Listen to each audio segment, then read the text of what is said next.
Vocab in the building. All right, peace and love to Vocab. You're listening. All right, we got a bunch of people in the room. Can y'all share the room?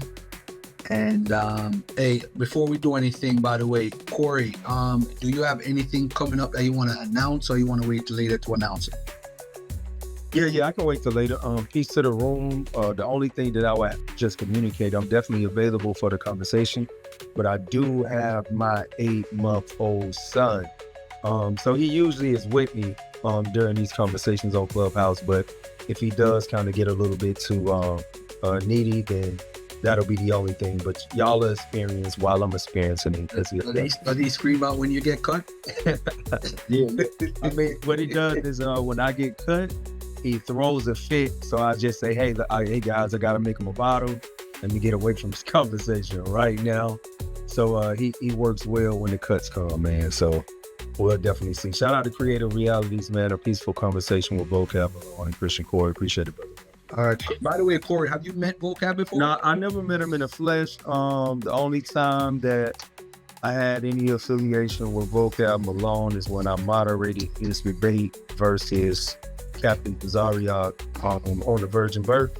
And then I believe right after that, I had a room on fan base. And I believe me and Vocab Malone may have spoke for like an hour. But outside of that, never met him. I know he had a bill with my elder, Priest Daniel of the Lions of Israel. I think they had a 2-on-2 former debate, maybe about 15, 20 years ago. So, but that would be the only connection that I have to Vocab. All right. Is there anybody Vocab you want to come on stage that's in the audience? I have to trust you guys' judgment. I can't really look too much at the screen. So I'm in and out of doing some logistics work. So every now and then I'll have to mute and jump back in type thing, because I am working, but I got a hands free, so I can do both at the same time. I don't have an 8-month-old with me, thankfully, though, but I do have that. All right, cool. So let me start it off since you're going it that way. What topics do you have in your mind you would want to discuss right now? Open, we have different type of people in the audience, different type of Bible believers, whether they hold to the Israelite persuasion or Christian. What topic do you want to discuss right now? Well, I know on one hand it could be considered played out, but I still think there's relevance to the Wesley Huff situation, and I was pretty tied in with elements of it. I'm not going to act like I was instrumental or something, but I was pretty tied in with certain elements of it. In fact, tonight I'm interviewing Wes Huff's producer, but I feel like it's changed a lot of narratives, and it's opened new doors that never existed before. So not just necessarily the details of Carson versus Huff, that's interesting, but that's kind of been done. But the kind of new stage we're in, where you have a Christian apologist, for example, not just on one, but on two really major platforms, making direct argumentation for evidence of Christianity in that kind of sphere. And some of the things he talked about on Rogan or Patrick Bet-David, speaking of Wes Huff, they would be relevant to Hebrew Israelite Christian conversations as well. For example, talking about the canon. And, sometimes we've had discussions about textual criticism. This came up. A number of other things, but very fascinating to see that take place. I think we're going to see more of that in 2025. That's sort of a prediction. But I'd love to hear the room's reading of that situation, and like the room's understanding of that, and maybe what will happen in 2025 because of positive or negative fallout. Okay. That's what I'm thinking. Hello? I got you. Corey, you want to add to that?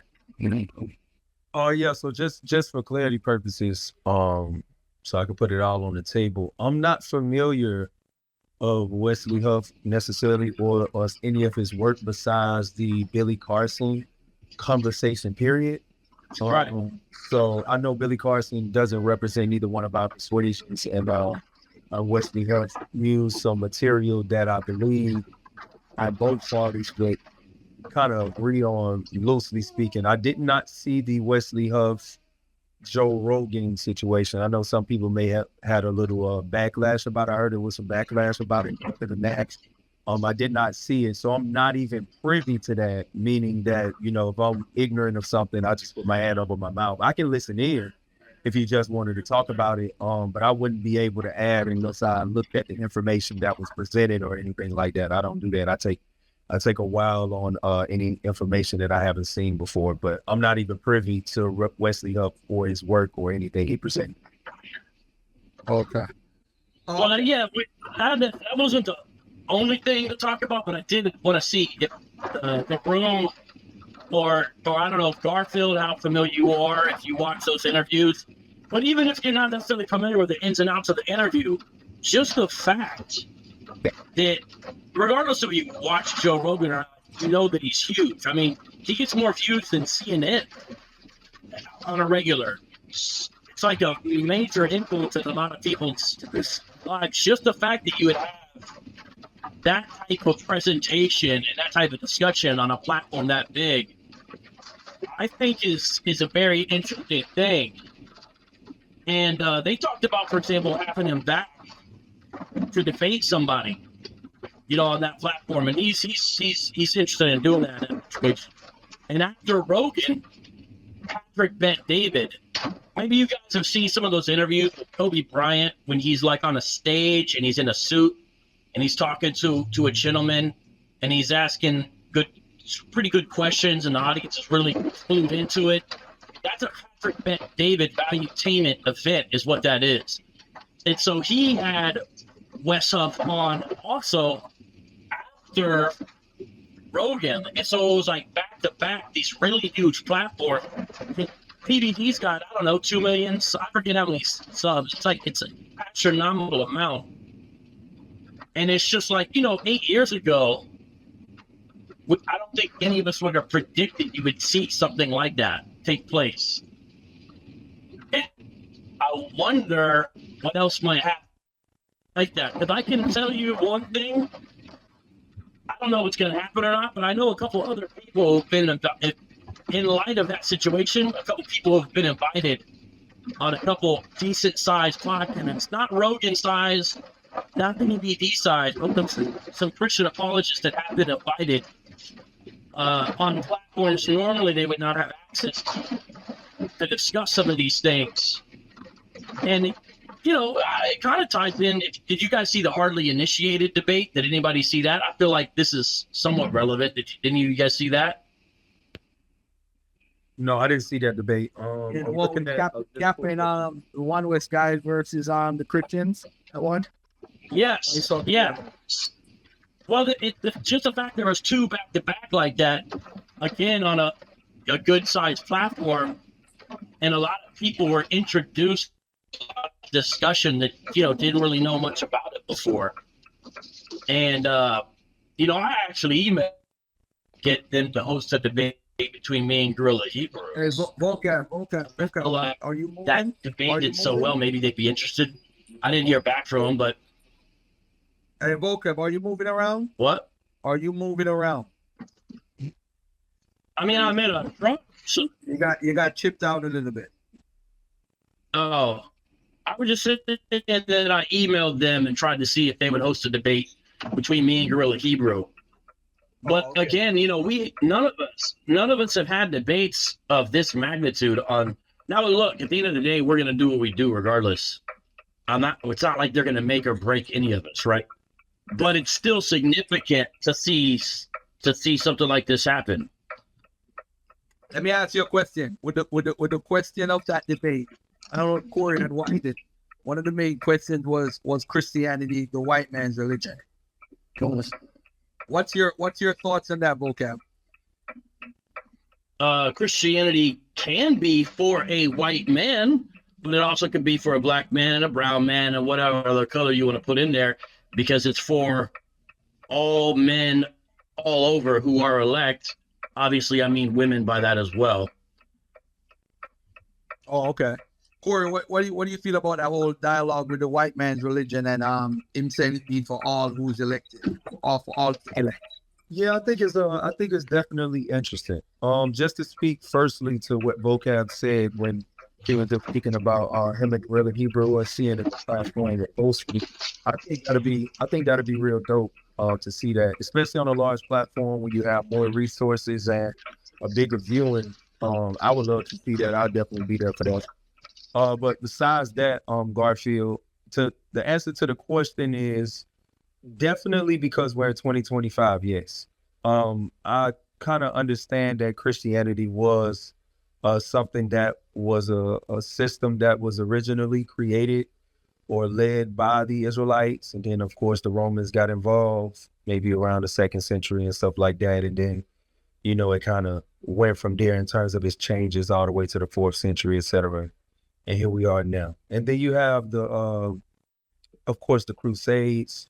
You have those larger churches that was established in the 1700s and the 1800s. And you have very popular pastors in the late 1700s and bishops that not only was huge proponents of Christianity, but at the same time were slave owners. So when we're talking about, is it for us? It just depends on our role in it. I think it is for us. If you look at it in terms of the wisdom, it's for us if we would like to play the role of a servant. I think that was the original system when we seen it grow to its popularity in the 1700s, 1800s, 1900s. We was looked at as second class. We weren't looked at as equal with the people. And my son, he started talking now, so he finna start getting loud. Yeah, so I mean, if you want to look at it and say, is it for us? I would say yes, if you would like to play the role and office of a slave, yeah. But if you would actually like to come back to God's laws and God's culture, then no. I mean, then he's going to establish you as a people that's on a higher scale and more present and more precious to him than that level. So I think everything is about roles and offices. So I don't think that Christianity should be utilized for the Black, Hispanic, and Native American man. I don't believe so, but I could be ignorant into some information that somebody else has, and if they present it, I'm gonna look at it and analyze it. But with everything that I've seen, I haven't seen any benefits to the Black man. Yeah. Wow, that's a bold statement, bro. Bold statement. Hey. Vocab, you could unmute. I'm muting your mic because of the noise, but you could go ahead, my brother. Yeah. Well, I'm glad that the civil rights leaders didn't agree with Corey, because they saw Christianity, because of the power of the gospel contained in the scripture and the person of Christ, as a tool and source of liberation and equality and freedom and empowerment. So that's not what they thought. And I'm glad the abolitionists didn't agree, black and white alike. So that may be Corey's perspective, but I'm glad people in America didn't all see eye to eye with him on that. And I know the Ethiopians didn't think that. I know that the Christians, the early Christians of Northern Africa and down to Ethiopia, I know they didn't think that Christianity was a white man's religion and their only place was to be enslaved. I think it's pretty clear that a strong source of the Ethiopian government and ability to withstand European colonization was its shared faith of Christianity and its pride in that heritage. Sometimes I worry that in these conversations, we think that America is the only place that exists. All I did there was just quickly go over to the African continent, not even mentioning the churches of India that were Christians way before the Brits ever came over. Not even mentioning the churches of China and other places like that. Again, Christians before they saw colonizers or anything like that. So I just don't understand why we can't make those distinctions and realize that this is a global phenomenon that's been around for centuries. And the idea of it being a white man's religion is sort of a new polemic leveled against it, primarily within a Western culture context. But that's all modern. That's really all modern. And so I don't want to be myopic when I answer the question. And I think that's exactly what the gentleman did when they debated the Pan-Africans on Hardly Initiated. I think they really showed. I do hope people could watch that debate. I think they'll get a lot out of it. So yeah, that'd be why I would disagree with what Corey just said. Okay. Hey, before Corey answers, so right now, if you're just walking in, the conversation is there was a dialogue with brother Captain Tazariak and another brother from his camp versus two Christian brothers, BK Apologist and Adam Coleman, and it was on a YouTube channel called Hardly Initiated. I think it's over 100, probably over 200,000 views by now. And it was a conversation where both sides were able to share their opinions and so forth. It was a good conversation, in my opinion. A lot of exposure for all parties involved, and also exposure to a different audience. You know, that was it was mostly 99% of Christian audience, Orthodox Christian audience that's very anti people not following the laws of the Bible in a sense, because they talk about people who were homosexuals and change their lives back to God and live by the law. So they are actually very anti-homosexual on that Christian channel. Well, anyway, so Corey, you heard what Vocab said. What's your response to that? Yeah, I think a lot of what he said was informational. I didn't take anything as disrespect, because I like when people speak straightly to their thoughts. You know, a lot of people would, even Israelites would be like, you know, if I said that I had interest in Trump's role right now in, you know, the Western Hemisphere, then they'll be like, oh, you're a fan of Trump. You know, the thing that I like about Trump is that he speaks straightly about his thoughts. You don't really get, you know, somebody that's playing too much. And I can appreciate that when men speak that way. That's why I appreciate what Vocab said.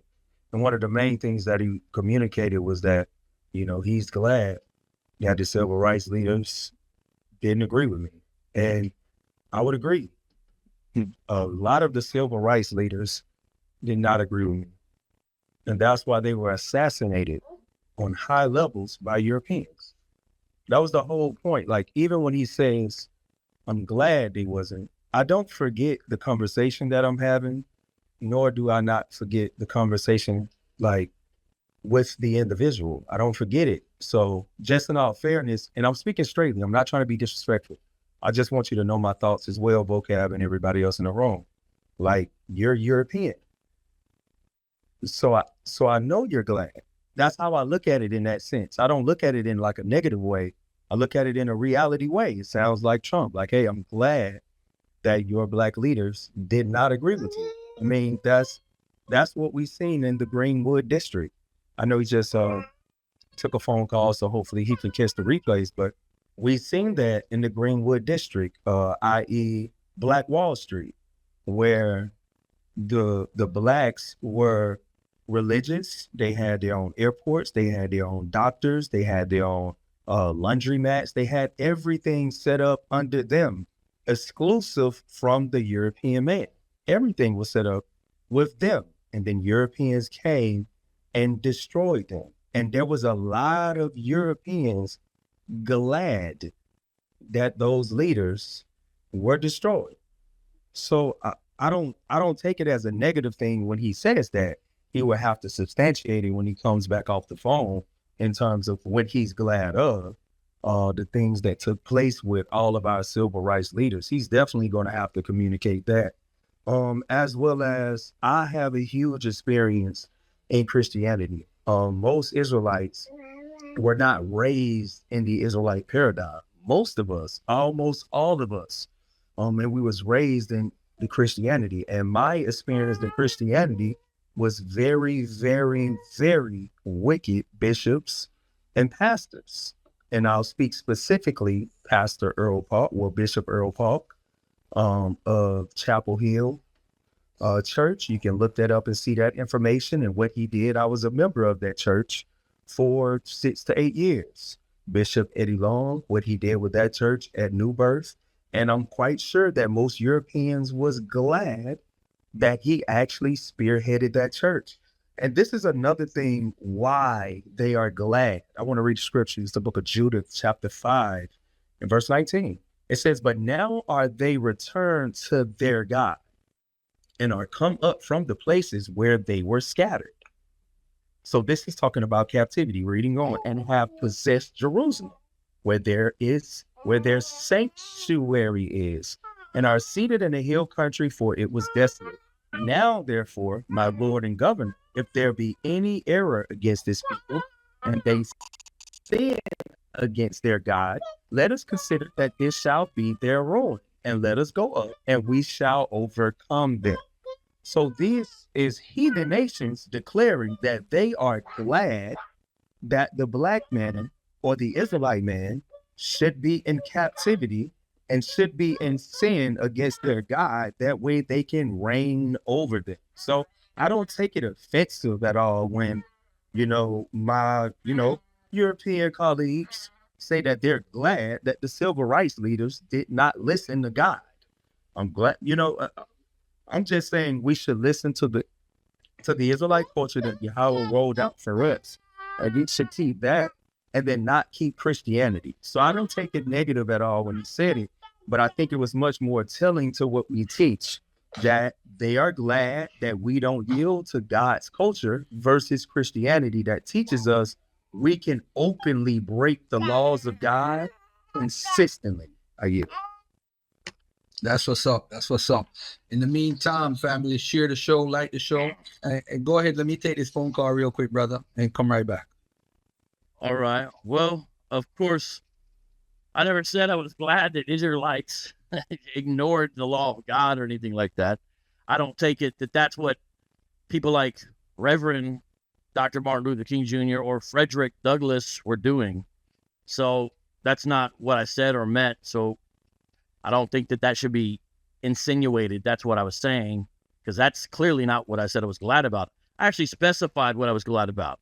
I was glad that they saw the equality of created men and women and the dignity that brought liberation, because we are all made in the image of God, and that the gospel is available for men and women across national, geographical, and ethnic boundaries. That's along the lines of what I said I was glad about. So we don't want to straw man people, I don't think. Doesn't make a profitable discussion. And then in Corey's exegesis of the scripture, there are mistakes there. The main mistake is the mistake of false correlation. He's correlating supposed European attitudes about fallen civil rights leaders with ancient Near Eastern people's attitudes about Israelites. Those aren't even the same people groups, number one. Number two, the other people group that's not the same. He's assuming his underlying religious thesis on faith, which is that Israelite equals black. So so the scripture is not even really a relevant scripture to be read, and it was utilized incorrectly. But I think we should understand that when we talk about civil rights, it didn't start in the 1960s. It certainly did not. So we need to make sure we remember people like Frederick Douglass and Harriet Tubman. Well, they weren't assassinated. We need to remember people like Sojourner Truth, Phyllis Wheatley. They weren't assassinated. Now, Phyllis Wheatley wasn't a civil rights leader proper, but she pontificated via her poems about the dignity of African peoples. And so there's a certain level. I mean, she's the first, I think, female published author in the United States or something along those lines. Very significant what she wrote. So it doesn't start with the 60s. It goes back much farther. And the source of the power for these proclamations by all of these folks, with rare exception, every now and then you'll get a Du Bois who had a secular outlook.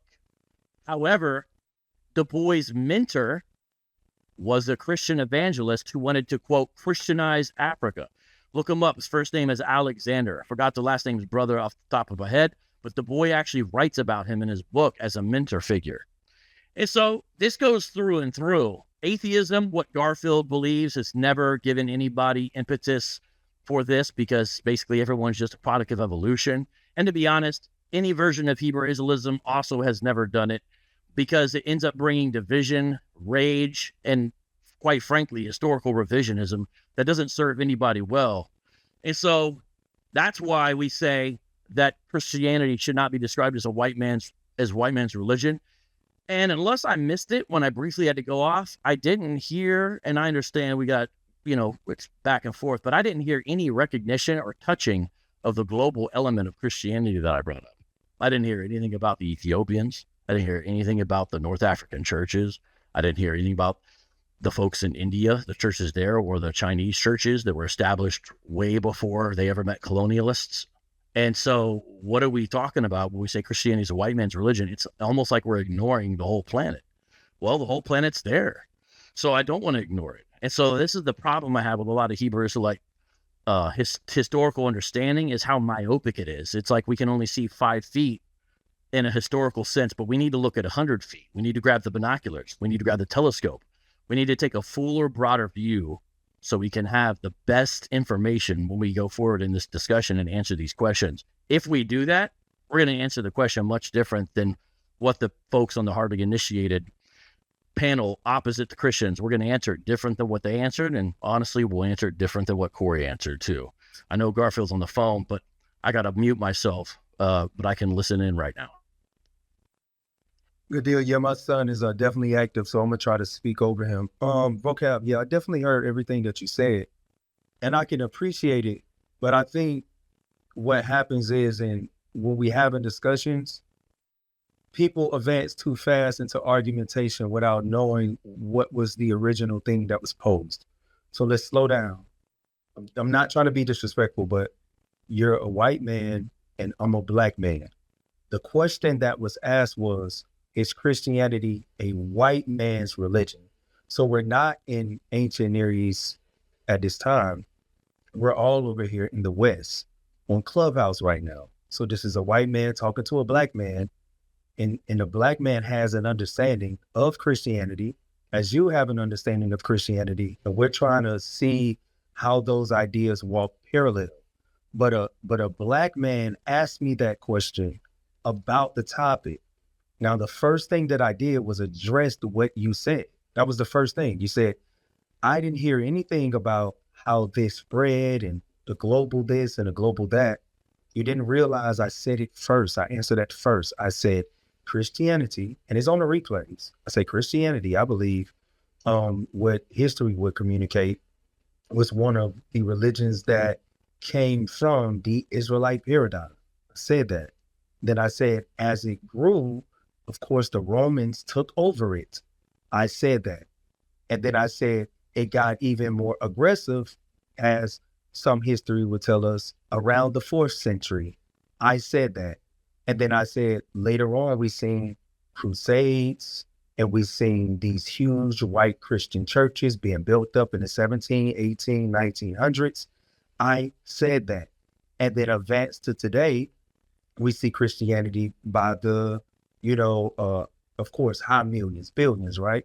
I said that. I advanced it, and I spoke about, of course, the ones who spearhead Christianity as the world would know it, which would be the Caucasian race. I said it. I said it all. And then I advanced to modern day times, and I said what is for the quote unquote black man.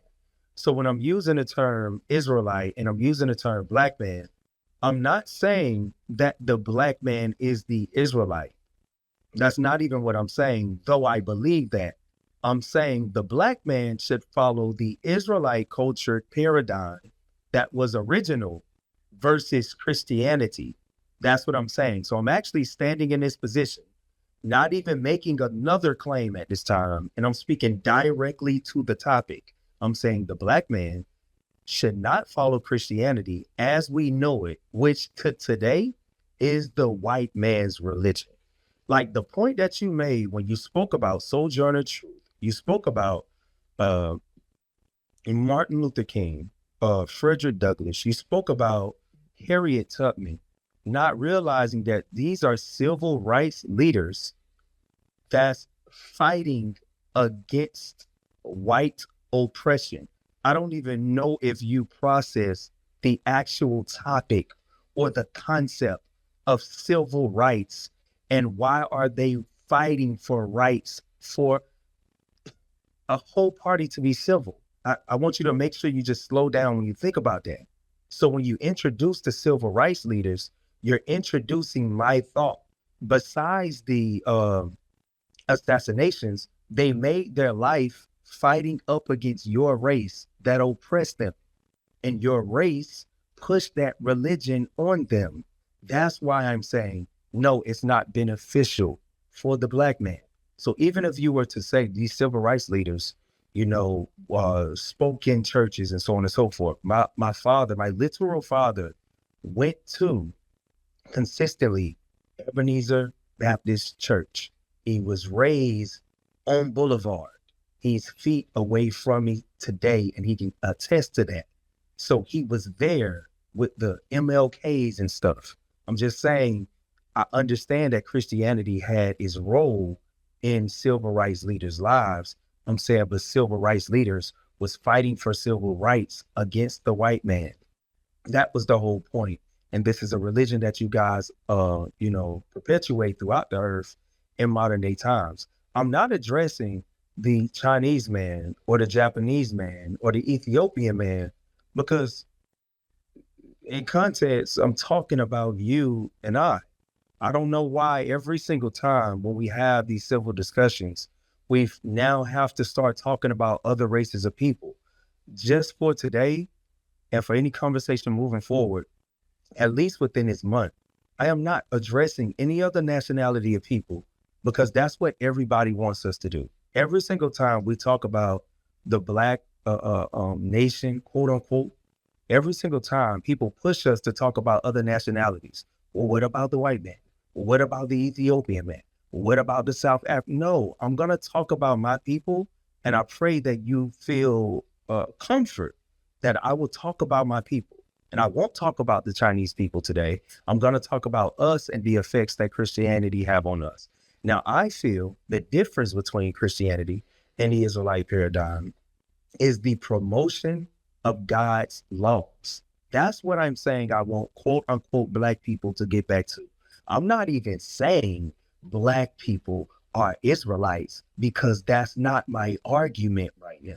My argument is, I think black people, if they want a religion that's going to benefit them, it should be doing what God said versus what Christianity is and can be proven right now that is simply antinomianism.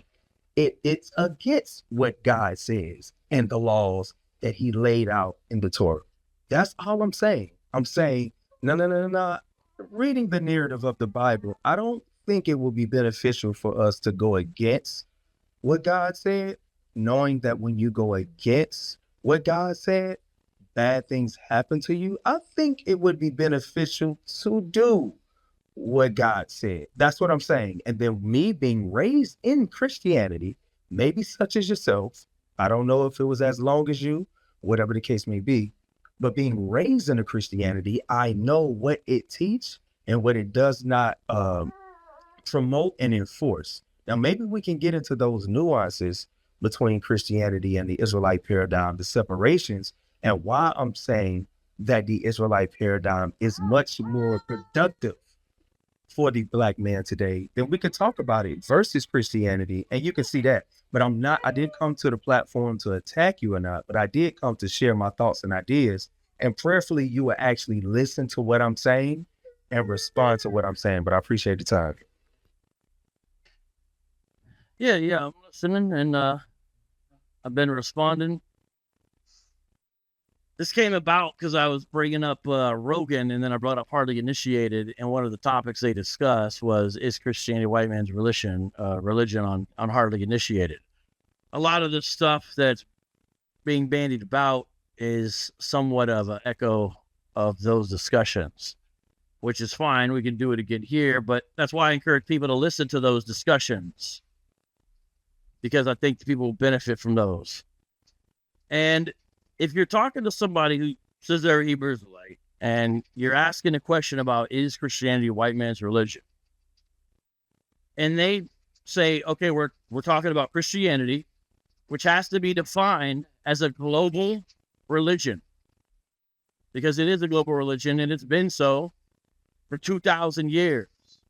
It's not European because it didn't begin in Europe. Its earliest converts were not European. So nothing about it is decidedly European.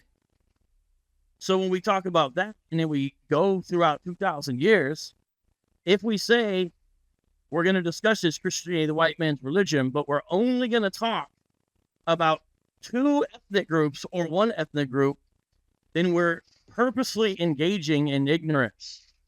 We're saying, here's the discussion on the floor, but we're not going to actually talk about all the relevant information and data. We're only going to talk about this one part I want to talk about. But even if we only did that, if that's all we did, said, oh, well, okay, we're only going to talk about Black Americans, whatever. I've already shown that it's not the case because of the people that I've mentioned.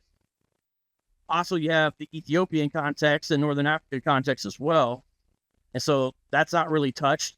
The Ethiopian church is not under Rome. The Ethiopian church is its own independent thing. That's one example. And so all this talk of Christianity, white man's religion, is just historically naive. And so if we say, oh, I'm not going to talk about Chinese. Well, are Chinese people white? No, they're not. Are people from India white? No, they're not.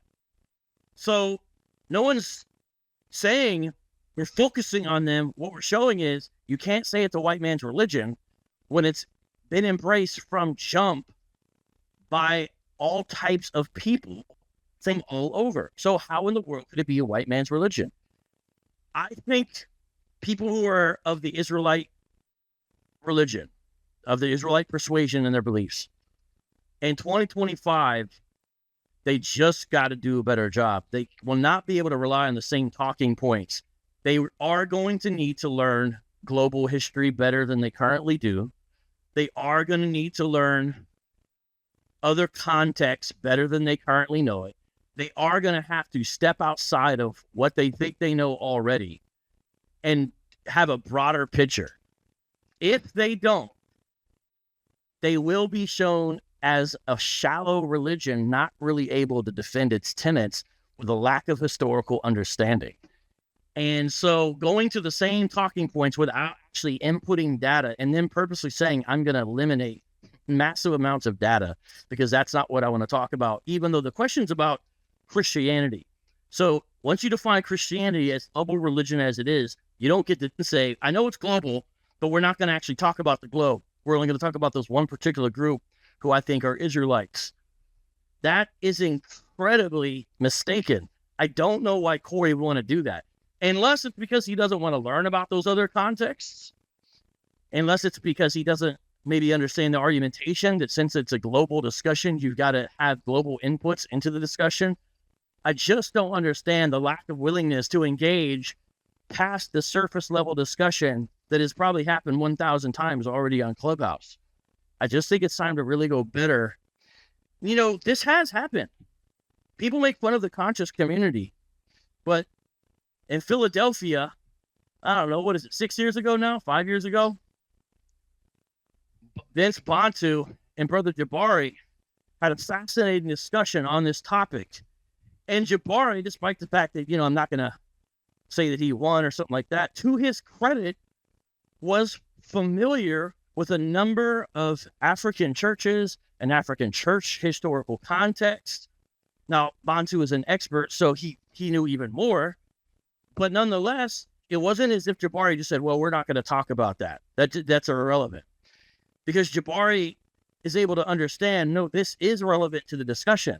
And so it's impressive to watch them go back and forth. Now, they disagreed about a number of facts, but at least he was in the arena having a mature discussion, not saying, because I'm this ethnicity, this is all I discuss.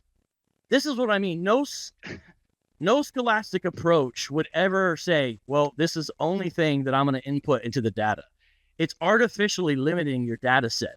And it's just not a respectable way. And in respect, I don't mean this disrespecting me. It's not a respectable way in the sense of how a mature adult should approach the issues. It's not a respectable way to approach the discussion. And so, no one's bringing up some of the things he's interacted with, but then there's other things he's not interacted with. The Ethiopian church is not under the Roman Catholic Church. It never has been. So it's an example of an independent Black church. So how are you going to say Christianity is a white man's religion? Because really old church, and that's just one example. So there's some major problems with limiting the discussion, but unless there's a willingness on the Hebrew Israelites' part to move forward and say, hey, I'm gonna engage at a deeper level, it'll probably just be the same stuff that everybody's heard with no real new no real new revelation. And I guess that's fine. That's just not a very interesting conversation, I don't think, because it's basically repeating talking points instead of engaging in a broader set of data. And that's really what we need to do to move the ball forward. So I hope that people in the audience will become interested in that. I hope that Corey will become interested in that, and that we can have a better, broader, more informed discussion, seeing past just America. Because the world is bigger than America, and the world's bigger than black and white. That's what I hope. I don't want to cut you off, Vocab. You landed? Well, hold on one second, Corey. For those who didn't join Creative Realities yet, I see a lot of pink tickets. It's not mandatory, but I would definitely love if you guys join. This is Rodney created this group originally, and he's allowing us to use his group Creative Realities for this great discussion that's happening right now. So at least you guys could just join, get Creative Realities, get rid of that pink ticket. All right, go ahead, Corey. Pink ticket gang in the building. Pink ticket gang in the building, man. Y'all can hold on to it. I'm just joking.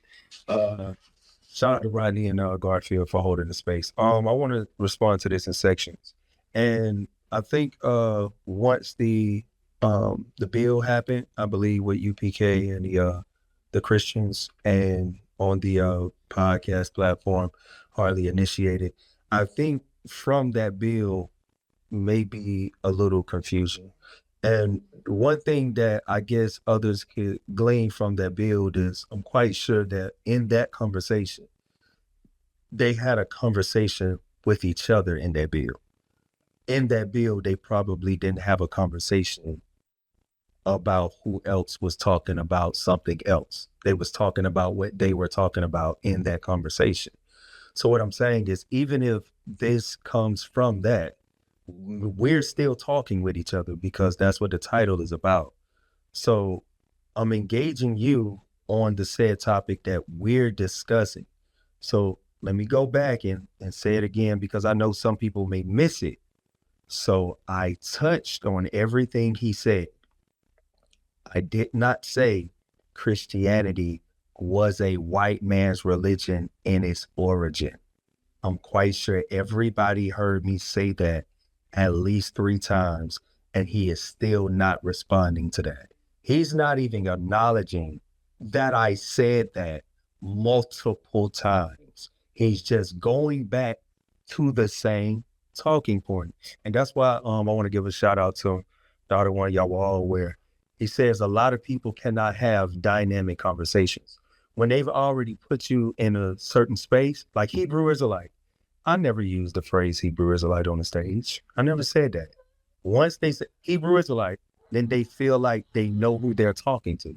And I think that's the issue. You're never talking to the person you're talking to.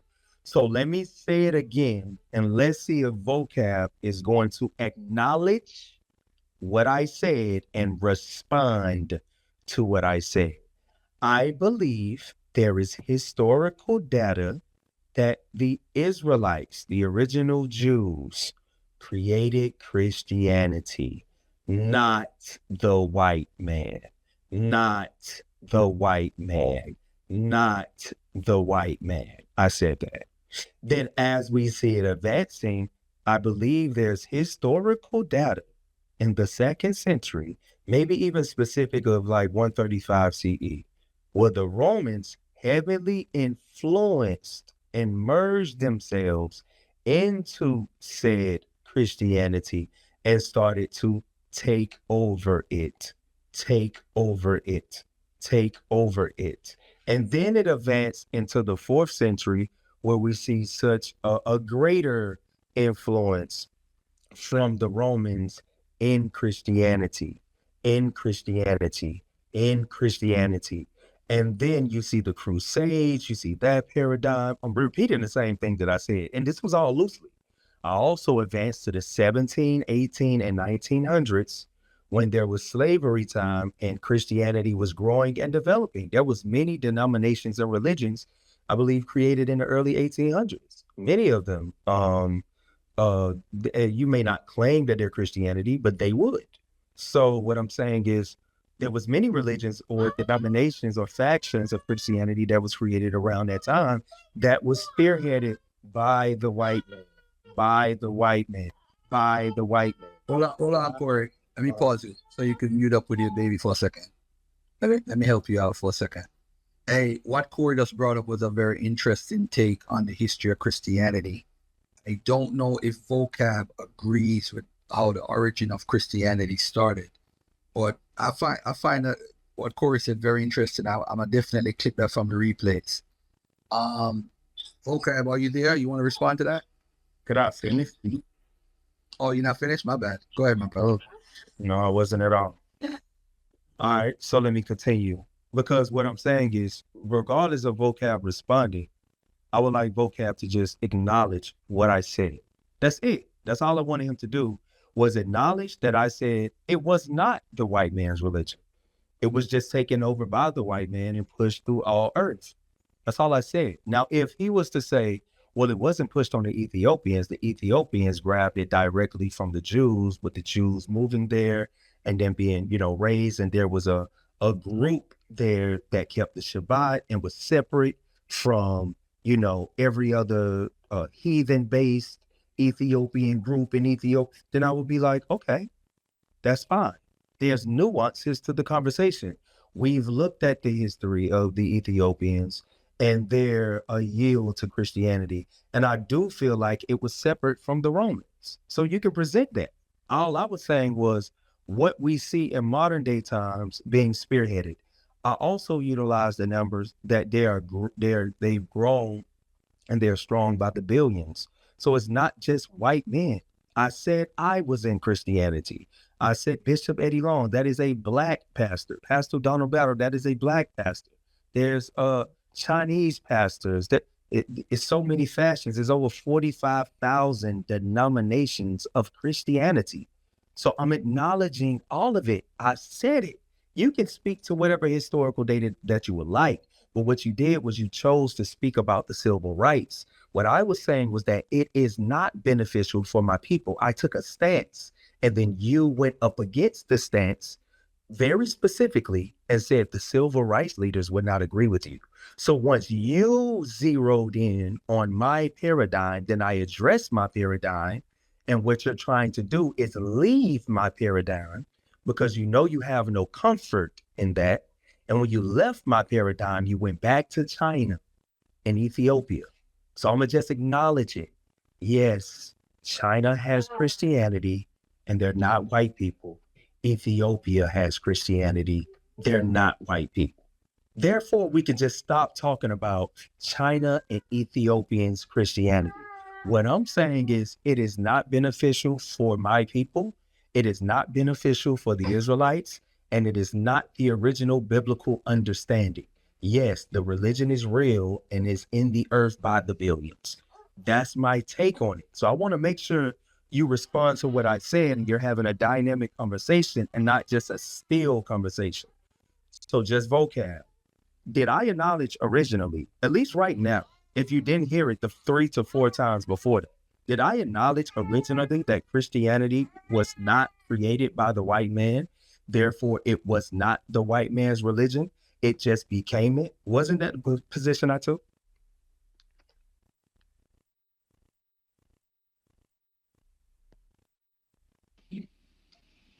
Yeah, you said that Christianity was created by white men. That was never a dispute. That's actually to my point. Christianity is not created by white people, and so it's not a white religion. So whatever you're talking about taken over by the Romans, which is false, that's really probably what we need to debate next, because you're completely wrong. Whatever was taken over, then it wouldn't be Christianity. It would be something else. Maybe you have in mind something else, but you don't have in mind what biblical Christianity is, what I represent. So I'm not even sure what religion you're actually talking about at this point, because it's definitely not biblical Christianity. And the reason why I said they wouldn't agree with you is because you started off by saying, well, it can be a black man's religion if they want to be subservient and have a secondary role. My direct response to you was to show what you said was incorrect. That's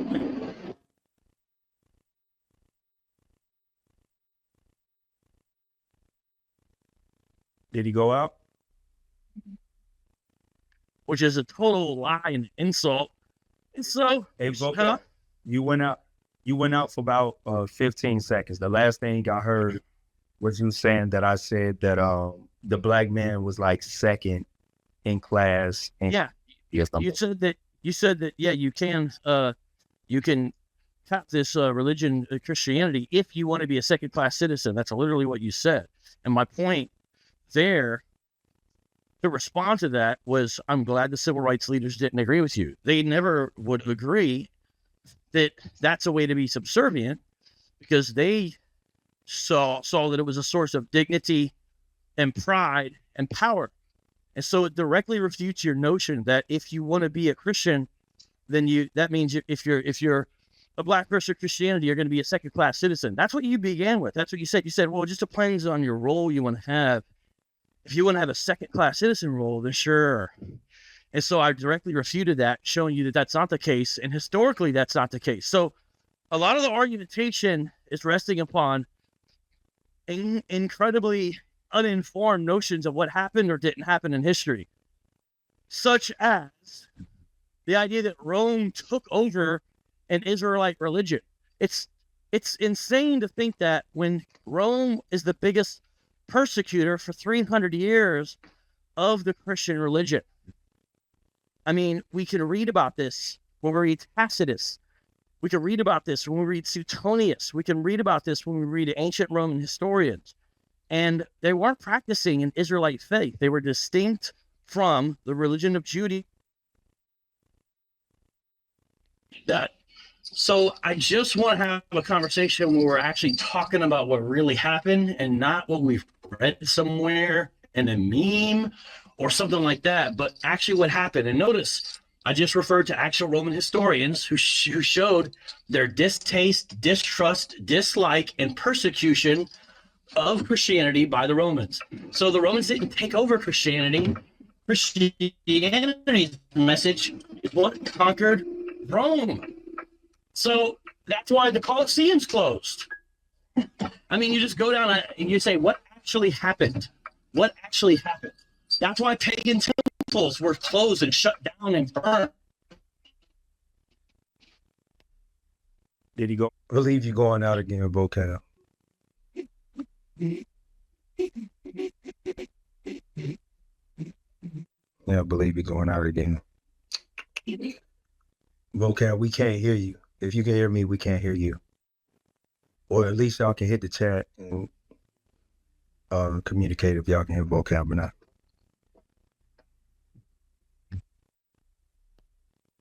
Did he go? Extended into that as well. And so it's relevant to the conversation. So Corey, hey, Vocab, just what makes you took over? You went out for like 30 seconds.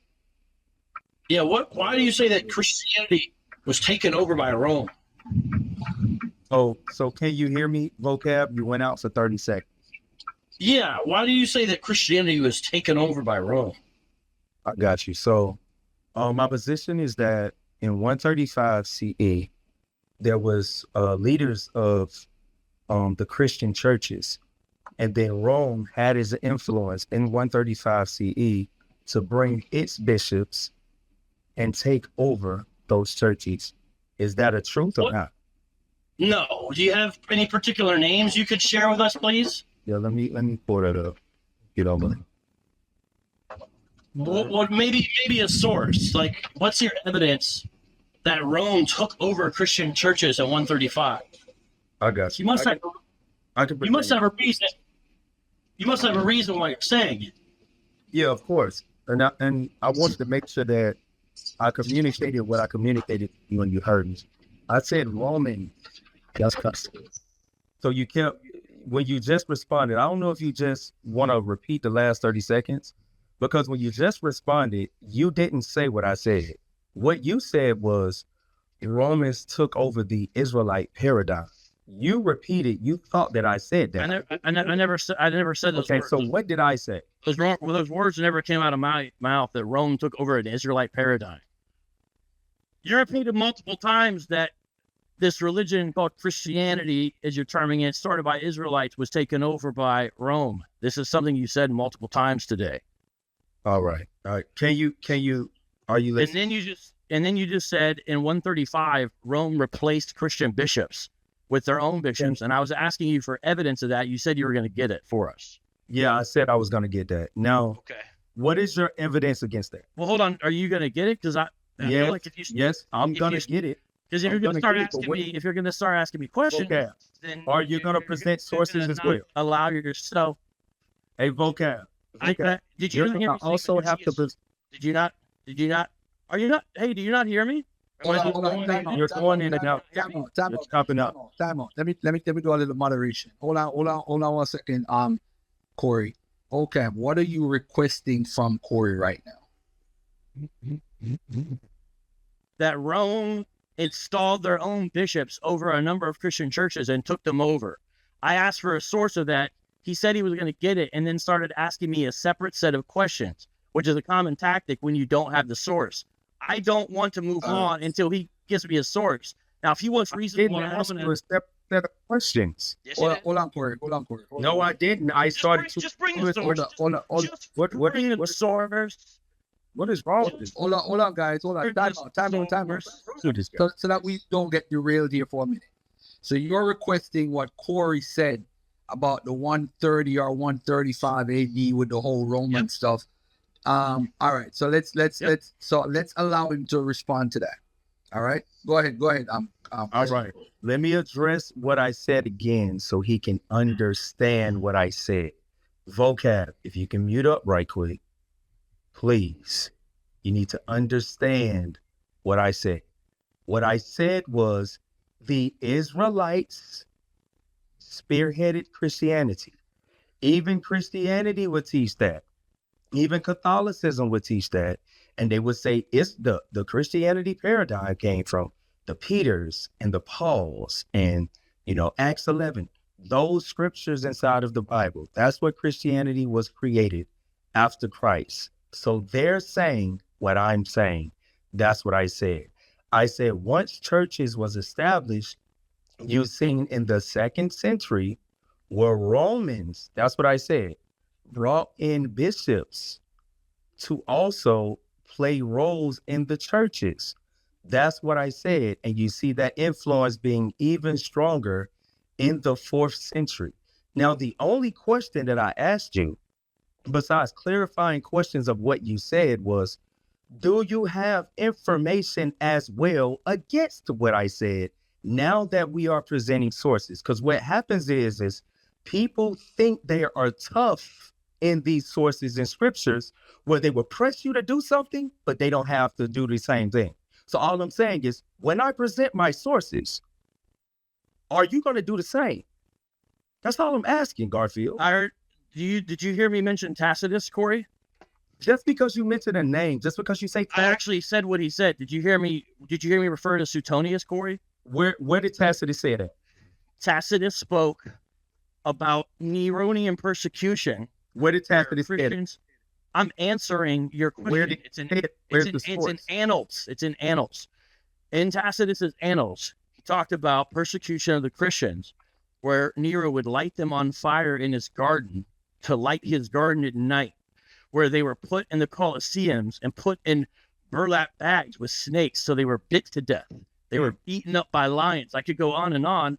This is a source anyone could look up. Tacitus Annals, spelled Annals. I mentioned in Tacitus. So why are you saying I didn't bring a source? This shows the persecution of Christianity. Is what it shows. Also, hold on, because you wanted sources and you said, "Oh, you suck." But now, so I'm now laying out the source. Unlike you, I mentioned Suetonius. Suetonius talked about expulsion by Rome of Jews in 49 AD, which goes along with Acts, and then he also spoke about the fact that there is instigations in relationship to this, and that's why there was persecution. This is in Suetonius. And I also mentioned Minucius Felix. I mentioned how he had a treatise that's an all-out attack on the pagan gods of Rome. There's a book I have on my shelf. So I was home, I would grab it and make it my profile picture so you could see it. There was a number of other sources. I could go on. And the point by that is contrary to what you're saying, because during the period, you're acting like somehow Christians are installing.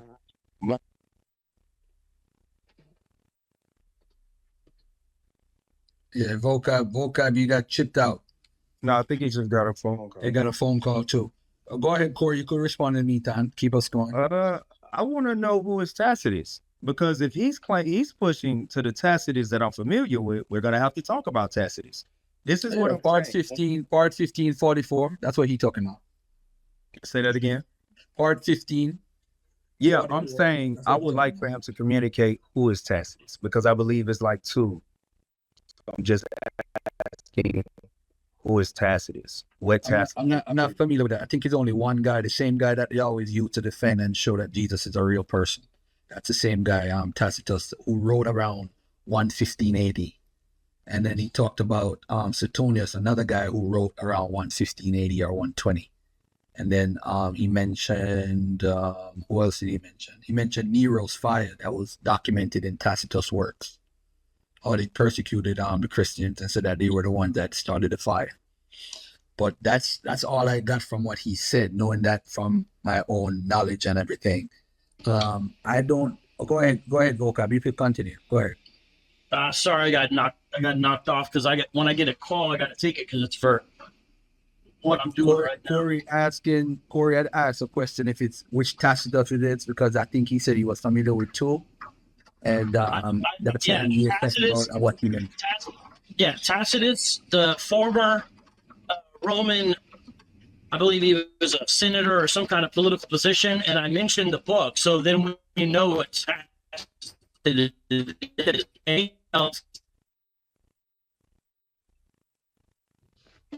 Specific book, and I think it's section 1, if I'm not mistaken, but it's Tacitus Analysis. Vocab, you keep going out. Yeah. Tacitus, Tacitus, and the book is called Annals, Annals.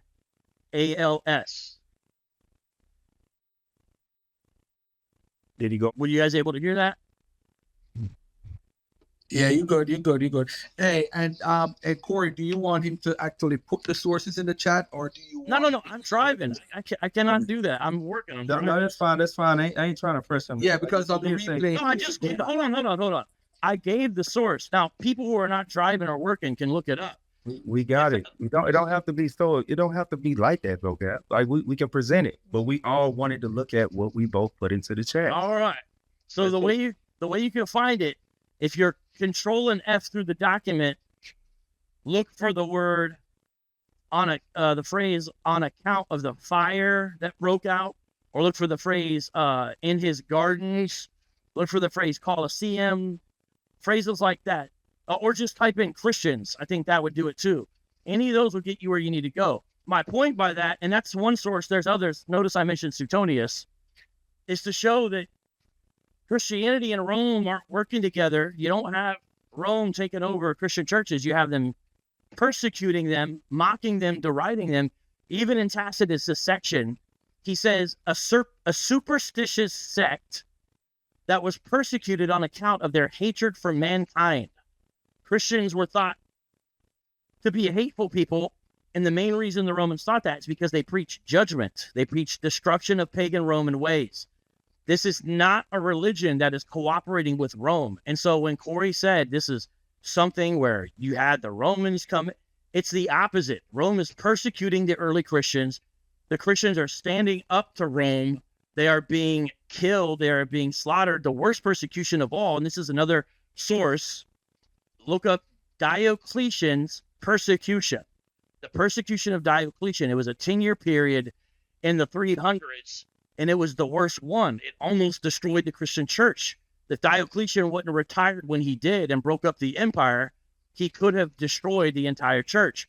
So this is contrary to Corey's point about, well, Rome took over Christianity. And I still want to see this source about 135, where supposedly we're saying that a bunch of Romans took over Christian churches. What is the source for that? You must have a source. I don't think you understanding what I'm saying. I'm not saying, just listen. I'm not saying the Romans partnered with Christianity. I don't know why you keep saying that. They did not partner with Christianity. I'm saying they took it over by force. Took over. And it took over. Just give us a source, Corey, please. Hey, can you just stop? Okay, Can you just stop talking while I'm talking? Because it's about to be one of those conversations. And Garfield, this Hold on. Moderation. Hold on, vocab. Okay, hold on 1 second. I got you. Mute your mic real quick. This is my third time Lieutenant Corey. and then I'm gonna present the sources, Can you and then I'm gonna put him in all type of pickles. So I'm saying I'm trying to have a peaceful conversation with the vocab, but if the conversation cannot be peaceful, because if he keeps misunderstanding what I'm saying every single time, he's not gonna get it. He keeps teaching my point. Wrong fault against Christianity. Wrong. I'm saying the Romans prevailed, and I said they prevailed more aggressively in the 4th century. That's all I'm saying. I don't get the issue. And that's when heathen bishops came in the 1st century. That's all of, I don't get why he keeps saying, well, the Romans is no, 130, Corey, 130, Corey, vocab, I didn't interrupt you. I did vocab. Do you vocab? Look, we can go back and forth. 135. But we can only go back and forth. Hey, vocab. Corey, can we go back and forth Vocab, here? listen, we can go back and forth only if we allow each other to finish each other's sentence. We can't finish each other's sentence. Allow me to finish my sentence, and I'll allow you to finish yours. But I'm saying I can have contentious conversations. But I'm just saying, you're driving. I have a baby in my hand. Are you ready for that? That's all I'm saying, vocab. Because Yeah, I'm ready, Corey. Hold on. I'm ready. Beautiful. Okay. Okay. No, the first thing is that no. The first thing in the 2nd century, you had bishops that were Jews. Did heathen bishops come into What's the your source? church? Hold on. I'm asking you a question. Did heathen bishops come into the church into the 1st century and become bishops? Yes or no? The 1st century is not 135. That's the 2nd century, first of all. Another example of didn't massive say misconnected first century. ignorance. You don't even know how to keep track of this. You said 135, so that's 2nd century. Yes, I you did say didn't 1st century. If Garfield, did I you say said 1st century? I apologize. You did. Did you Okay, say if 1st I century in said chat? 1st century, I apologize. Okay, so one more Now, example. The I year said of the church. 135. What is wrong with this dude? Can you answer my Because- question? I want a source. That's what I want. I don't Right, want but all I'm asking you your a nonsense. I question. want a Did you source. take a position? Take a position? I've been taking a position. What do you mean? The entire time, on the replays, the entire time, I kept saying 2nd century. I said Christianity started in 1st century. That's what I said. No, you with didn't. You said the Israelites. 135. He keep cutting me off. I'll say it again on the replays. All right, vocab. You're driving, you work. Would you like to put up a large sum of money to bet against what I said? The replays is on, yes or no? I don't bet. I know you won't, because But I here's what I'll know bet. you I'll won't, bet that you can't because you're provide a any source. Caucasian liar. I Okay, know would you you like won't, to because bet you're that a you won't put up- Caucasian liar. Hey, vocab, would you like to bet the original thing that I clearly said to you was that the Israelites created Christianity in the 1st century, and around the 2nd century is when we see heathen bishops creeping into the churches, and it got more aggressive in the 4th century, and I repeated that about 3 or 4 times. Would you like to bet that, vocab? Vocab, would you like to bet? Now, the reason why you're doing that. No, the reason, why hey, you're doing vocab, would you that like to is bet? Because you can't. Hey, vocab, the would you like to reason- bet? Hey, stop cutting Hey, me off, vocab, would you like to bet? Yes or no? Hold on, guys. No, he said he would like to have a contentious the reason conversation. why you're Hey, doing that- vocab, would yeah. you like to bet? Did you say yes? You breaking up? He breaking up. Did he Give go? us a Did he say source. yes, y'all? Give us No. a source. Answer my question. Would you like to bet? Did I? Did I already answer your question? You broke up.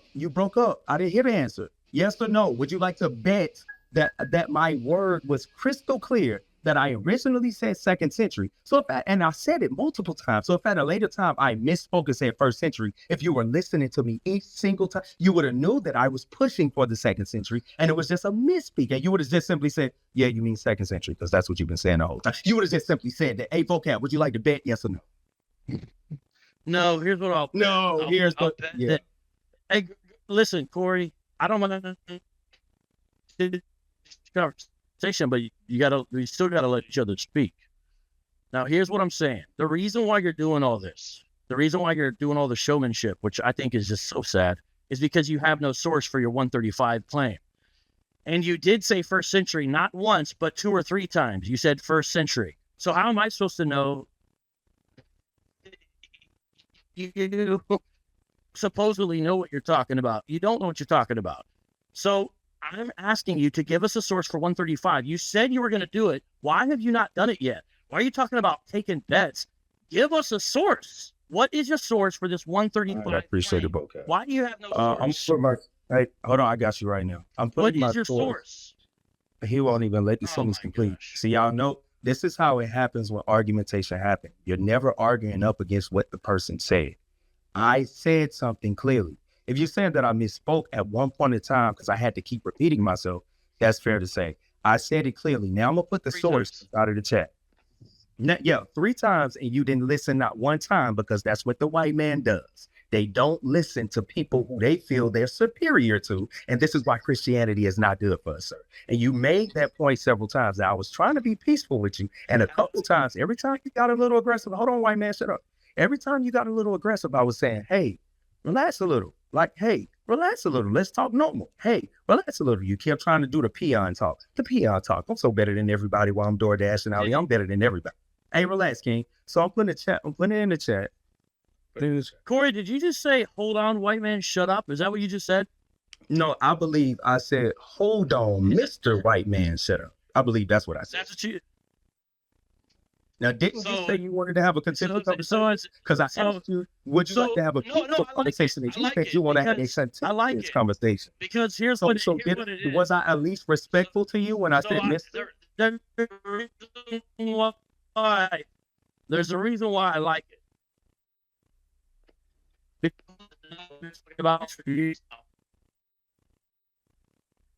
How do you know when a Hebrew Israelite has completely lost the debate and realize he's got squashed? When he starts calling people the names and when he starts calling black people the word that rhymes with moon. You do this every time. And I'm okay with it because it shows, number one, your immaturity. You're not ready for a big stage. You don't have sources. That's why you're acting this way. It's seen through to any person who's able to objectively see what you're doing. That's why, Corey, you're not to be taken seriously. And that's why we know you lost, because you start with a racial invective. I don't have to use racial invective. I just slice you up and cut you up. Sourceless Corey. You're the Sourceless Corey. That's your new name. You ain't got no source, so you start talking about bets. This ain't DraftKings. Give me a source. Or just quit debating people who know more than you, because it makes you look bad. Sourceless Corey. Sourceless Corey, what's your source that you put on the screen? I can't see it because I'm driving, Sourceless Corey, but what was it? Please tell us. Sourceless Corey, what was the source you put up? Is Sourceless Corey gone? No, I'm trying to unmute because I'm actually adding the source to the chat. I'm not a moderator, so I have to sit in this chat. Yeah, but tell us what it is. No, I'm finna put it in the chat. Give me a second. But you can. So hold on, let me get this straight. Hold on. Could you read me a source, please? Hold on, Vocab. One second. So let me get this straight, because I was in and out. I was on the phone. So basically, Corey made a claim about 135 or 138, right? 135. 135, that there was Christianity, there was Roman, some sort of influence. I'm paraphrasing, right? That injected into Christianity, right? I didn't say that. I didn't say that. I didn't say What that. you said, Corey? Correct. I said Romans, meaning heathens, was allowed to come and become bishops in the church. That's all I said. That was the influence. I'm not saying the Roman state or culture took over the influence. I'm saying they were allowed to come and spearhead churches. That's all I said. You used the word took That's it. over. You actually used Look, the word took over. listen to what I'm saying. I explained it multiple times. So if you want to jump, I keep saying the same thing. I'm saying it wasn't that they took over it. The point was the Israelites spearheaded the churches in 1st century. That's what I said. 2nd century, you see the Romans come in. I'm not talking about coming in like, get out, everybody get out. No, they became bishops. They were allowed to become bishops, other nationalities of people. Then I said in the 4th century, that's when it began to be really aggressive. That's what I said. Now I'm gonna put the source inside of the chat. That's all I'm gonna do. And then we can talk from there. But I just want to make sure everybody understands I'm not teaching against Christianity in the first century. And I'm saying it to be specific in the sense of like, I'm using Christianity loosely, like Peter, Paul, that's what I'm talking about. I'm not teaching against that. I'm saying we're talking about modern Christianity because modern Christianity is not biblical Christianity. I want to make sure I have that distinction there as he's claiming victory for modern Christianity for whatever reason. I don't know why. That's why I keep saying, that's why I was very specific with my question that you did not answer. And when I say did I answer, I don't know if you blanked out, to be honest. That's why I asked you, are you saying heathens did not come in, wasn't allowed, the people that wasn't originally Jews wasn't allowed to become bishops in the second century? No, That's what I'm asking. Christians never let heathens be in charge of their churches. What a ridiculous notion. That's not what I'm asking. No, that's not. You said heathens. Hey, Garfield. You said heathens. What is a heathen? You said heathens. What is a heathen? What is it? Christians wrote against heathens. They never let heathens be in their churches. So that's a I want to make sure. I know you're not. I know what you're saying, vocab. I'm going to explain what you're saying. Then you understand. I'm going to explain y'all what this devilish white man is communicating. Okay, this is what sourceless Corey. Hold on one second. Watch this. All right, Watch sourceless. You're finna get beat up for the rest of the conversation. You don't messed up. All right, sourceless. Hold on. Are you going to allow me to say it or no? Yeah, go ahead, sourceless. All right, one second. Corey, you text me and let me put the whatever you chat. Yeah, text it to me. To you, but I can't pull it up. Wait, vocab, 1 second. I cannot pull it up myself, so you would have to open the file and stuff like that. Like I said, I got my son, so I can't go into it. But regardless of that, I want to make sure y'all know what he just said. He said Christians and heathens. Pay attention to what he's trying to say. He's trying to say, Vocab Malone, he's a Christian. A heathen is a bad person. Christians will never let heathens come in and take over the church. He knows that's not the argument I'm posing, but that's the argument he's trying to put forth as if I'm posing, building a straw man so he can purposely understand me. I'm speaking of heathens as in non-Jews or non-Israelites. That's what I'm saying, which is the literal biblical context. We're not talking about Christians as in Christ followers. We're talking about Christians as in Israelites, which is biblical Christians. That's what we're talking about. So when I'm asking him this question, he knows what I'm asking him, and he's moving the goalpost purposely to use these terms as a modern day time to not understand me. That's why I'm making him yield to what I teach. A quick question, vocab. In the second century, let me say second again. In the second century, were there bishops that were not Israelites? Yes or no? Were there bishops who were not Israelites? Even in the second century. Let me answer your question. No, I'm asking it again. Watch this. And listen, Corey. Let me ask it again. Watch this. Let me answer. Let me ask it again. Let me ask it again. No, because you asked me also. So I'm gonna restate I'm gonna restate. The yes or no is asked for first. Shut up. The yes or no is asked for first. In the second century, were there bishops that came in to take over the church? In the second century, and I'm saying take over loosely. I know what you mean. That's what a bishop does. He oversees the church, not in a negative way, like he's kicking people and pushing them. I'm talking about he's spearheading the church. I'm utilizing it in the context. In the second century, were there bishops that were non-Israelites, if I can use that phrase, that spearheaded the church in mass? Yes or no? What is that, a three-way call on the stage? What is this? See, he's purposely not listening to me to say, provide a source. Took over. Heathen, negative people, provide a source. That's not what I'm saying. I'm saying non-Israelites. That's what we've been talking about the entire time. Hey, Garfield, you back? Yeah, I know y'all just took a phone call. All right. So, Corey, you ready for me to answer your question now, please? I'll place the question on the table. All right. Well, And let me the answer. You already asked it. I already know the answer. No, it's just It's somebody actually- that came into the room. Somebody It's just showed it to the actually- room. I'm gonna answer I'm your gonna question. ask it again. That's what I'm No, gonna do. no, you're not. No, I'm you gonna just answer took the a phone question. call. You just took a phone I call. already What heard the the question? question No. because you asked Corey, it and Corey, interrupted me. Corey, I'm trying to Corey, answer. Corey, time Let out. me answer. Time out, y'all. Vocab, did you hear the question that Corey has? Yes, and you What wouldn't is- let me answer. What is it? In the 2nd century, where their bishops were not Israelites, that was the question he asked. So here's the Let me know. answer. Let me answer the question. The answer is yes, but it's worse than that for you. In the 1st century, there were bishops who were Israelites, and they're in the Bible. Titus is not an Israelite, and yet he's put in charge over the churches of Crete. Timothy is not an Israelite, and yet he's put over charge over the church of Ephesus. So you're worried about pagan influence because you think Gentile always equals pagan, which is a ridiculous notion. You haven't read the scriptures.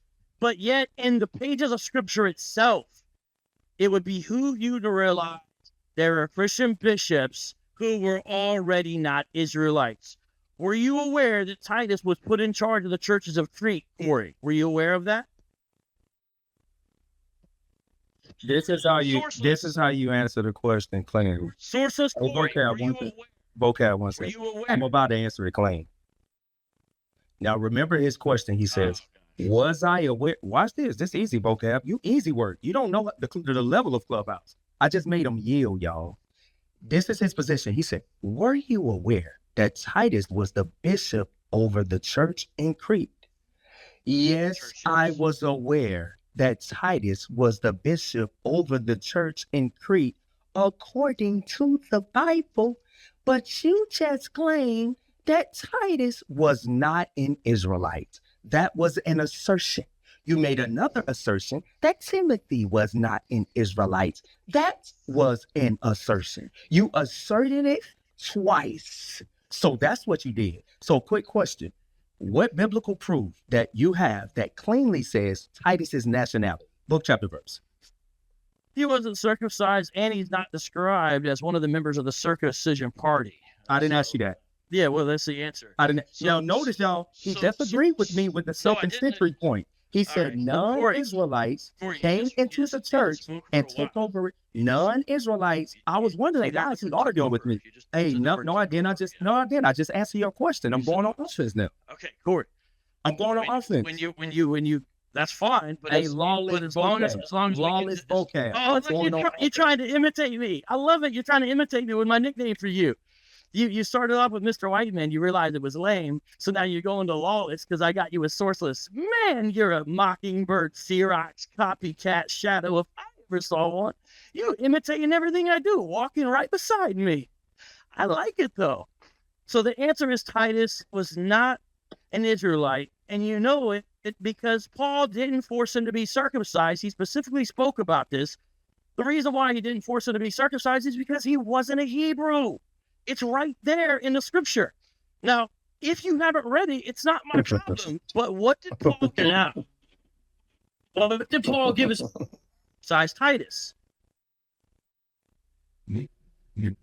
Say that again, vocab. What's the rationale for why Paul circumcised Timothy? Because he was half Jewish on his mother's side. But he did not circumcise Titus. What was the rationale?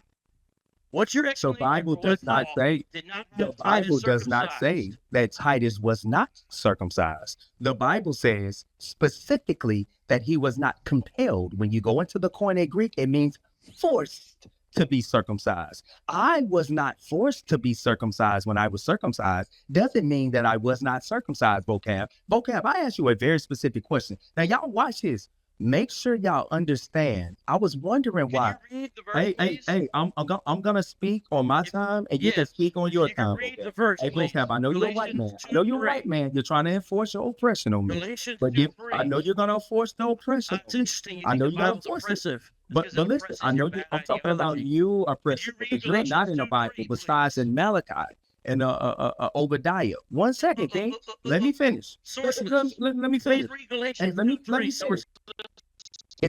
If you're speaking over me, we can't have a conversation.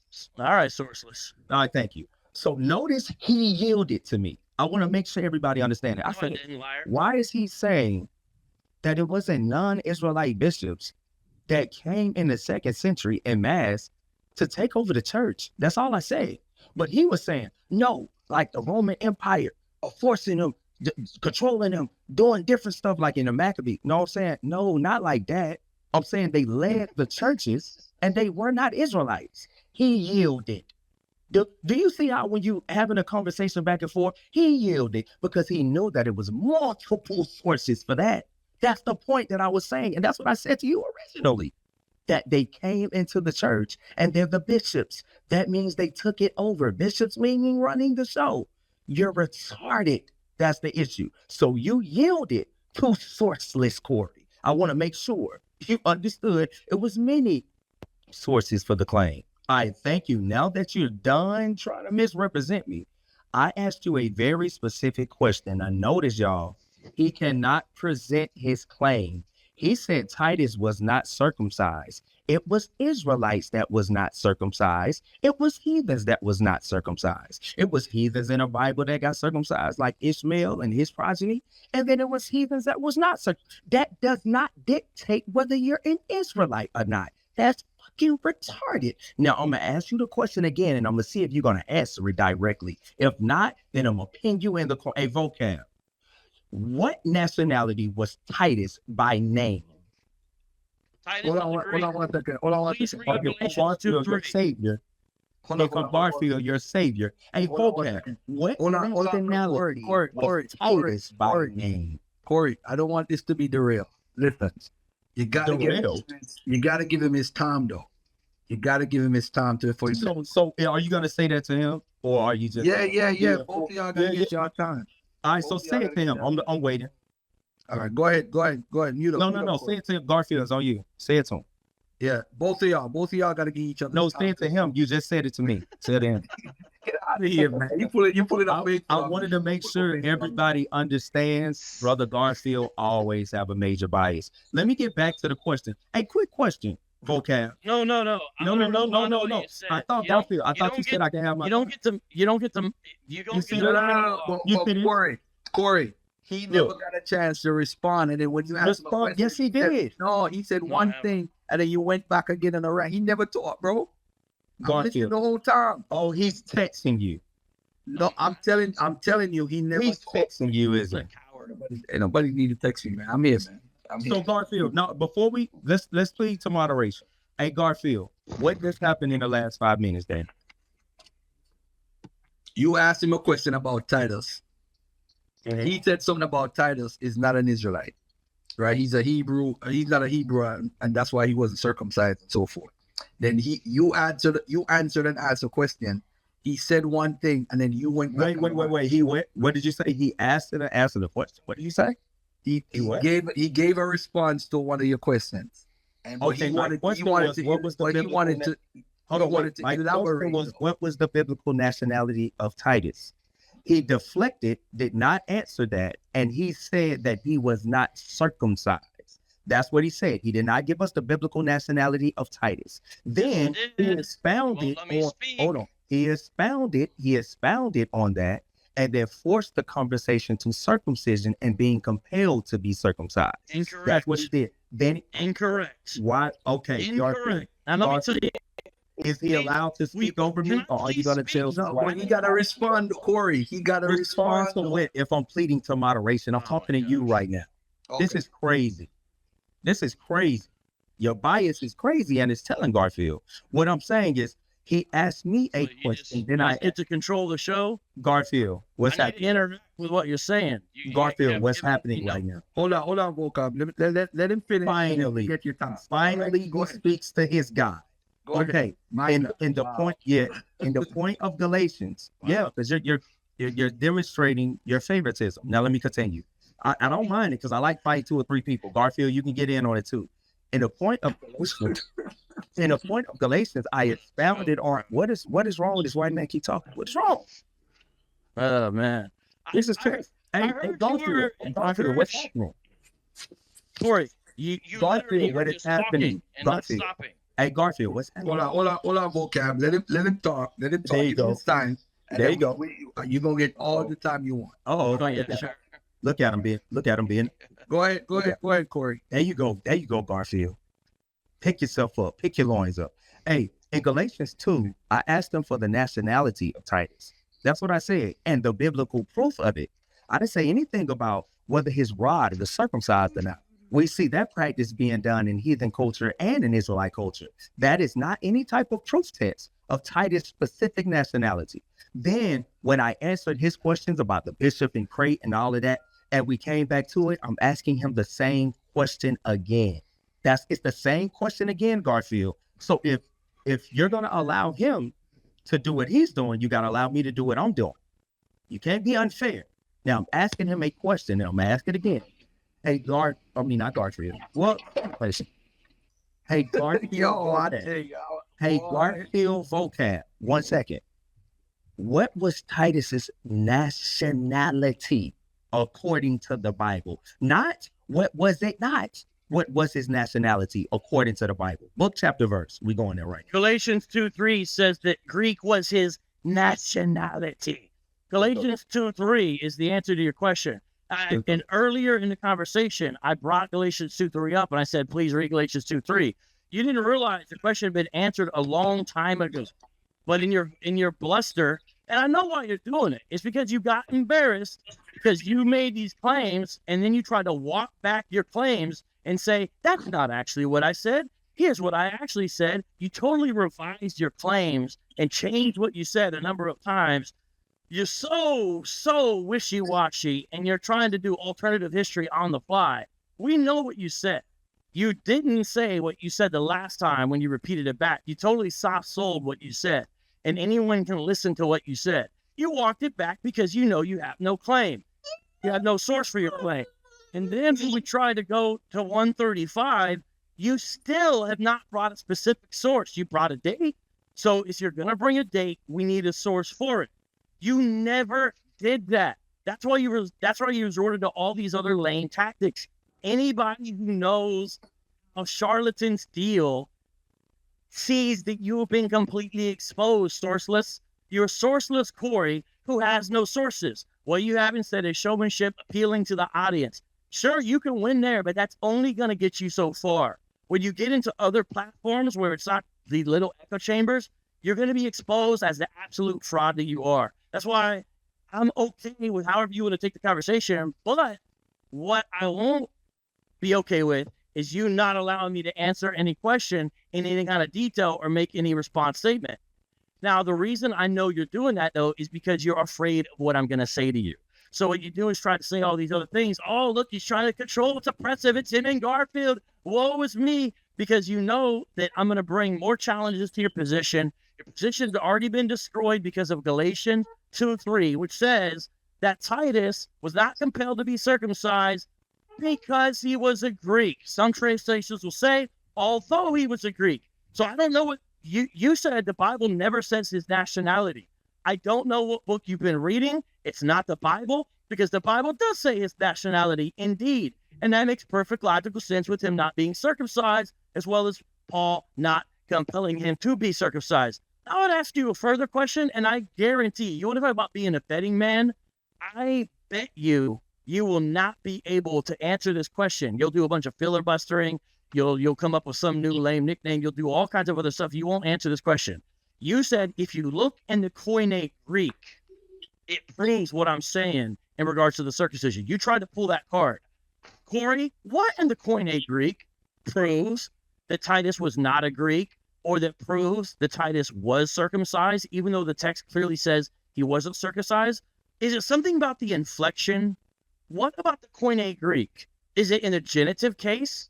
What about the Koine Greek lets you know? Does it end in a sigma, indicating future or past tense? What in the Koine Greek tells you, Corey? What in the Koine Greek told you that Titus wasn't circumcised, it wasn't a Greek? 2:3. Tell us what in the Koine Greek, because you brought it up, but I know the game. You bring up stuff you don't know. You bring up stuff you don't know to try to, but the thing is, I can bring up the Greek. I can pull over and I'll bring it up and I'll look at it, but you can't tell me in the Greek how it proves your point. You know why? Because Greek does not help you in Galatians 2:3. So when you answer, you need to start with how Galatians 2:3 proves your point according specifically to Koine Greek, where it literally says, I did not compel Titus to be circumcised because he was a Greek. Your whole little spiel is destroyed as long as you claim that the Bible doesn't tell you Titus's nationality. It does, it does, it does. Now, Corey, what in the Koine Greek proves your point of Galatians 2:3? What? Thank you, Vocab. Thank you. Now, y'all heard me. Let him speak. Let's see if he actually let me speak. He pandered for 3 minutes, did not answer the question directly, and just said what in the Koine Greek said he wasn't circumcised. I want to make sure everybody is paying attention, at least on the replays, because you're going to have Israelites in the space, they're going to be biased. You're going to have Christians in the space, they're going to be biased. Pay attention to the conversation. We're not arguing circumcision. He's building the largest straw man ever because he can't answer it directly. Now, let me address his claim. Right here, Galatians 2:3. He doesn't know anything, y'all. This is the issue. Galatians 2:3. But neither Titus, who was with me, being a Greek, was compelled to be circumcised. I did not ask you if he was Greek. I did not ask you if he was a Roman. I didn't ask you that. I asked you what was his biblical nationality, guy. This is why I know you're not smart on no level. The biblical nationalities exist in the book of Genesis, Genesis 10 and Genesis 25. What was his biblical nationality? I didn't say what was his citizenship, idiot. This is the issue. You cannot actually deal with certain individuals. What you do is you try to run down on little small camps in London to try to talk with them and talk around the point, and then they figure out, damn, I don't know what this guy's talking about. He sounds smart, but you can't talk with us. That's the issue. If you unmute right now and we have a back and forth conversation where we allow each other to speak, be respectful, but then answer each other's questions, you're cut. That's it. Right here in the book of St. Mark, chapter 7. This dude gonna read Greek thinking that's a nationality. Damn weirdo. It's the book of St. Mark, chapter 7. And I'll read this clean on the page 26. The woman was a Greek. So she was a Greek, reading on, a Syrophoenician by nation. So her nationality, she was a Syrophoenician. And she besought him that he would cast forth the devil out of her daughter.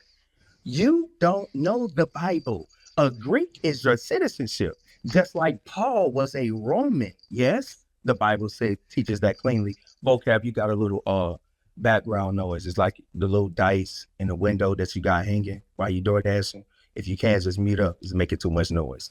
Inside of the Bible, I said, what is his nationality? Not what is his citizenship. Of course, you have citizens of Greece. Greece was very prominent at that time. I'm not going against that. That's not my argument, sir. Like, have the conversation. I'm saying, was he an Edomite? Was he an Israelite? Was he an Ishmaelite? Was he a Midianite? Was he a Moabite? What about an Ammonite? What about an Amorite? What about any of the Canaanite nations? I'm asking you their biblical nationality, not in terms of whether they was Greek or Romans, so on and so forth. So vocab. Can you be a Greek or Roman, but actually have a biblical nationality like the Bible plainly says? Yes or no? You didn't answer my question. All right, I'll answer your question. So inside of the scripture, my argumentation, vocab, you got to meet up. All right.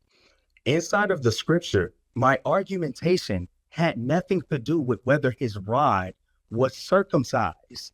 That's what I'm trying to tell you. So I'm going to answer your question, though it's off subject. And because I'm bringing you back to the subject, you keep saying, you didn't answer my question. See, you can talk around small level, I'll call them 6-month zealots. The people that study a little precept package, and then they go out and they teach. But I hear you, vocab. I hear you. All right, now let me go to it. It's the book of Jeremiah, chapter 9 and verse 26.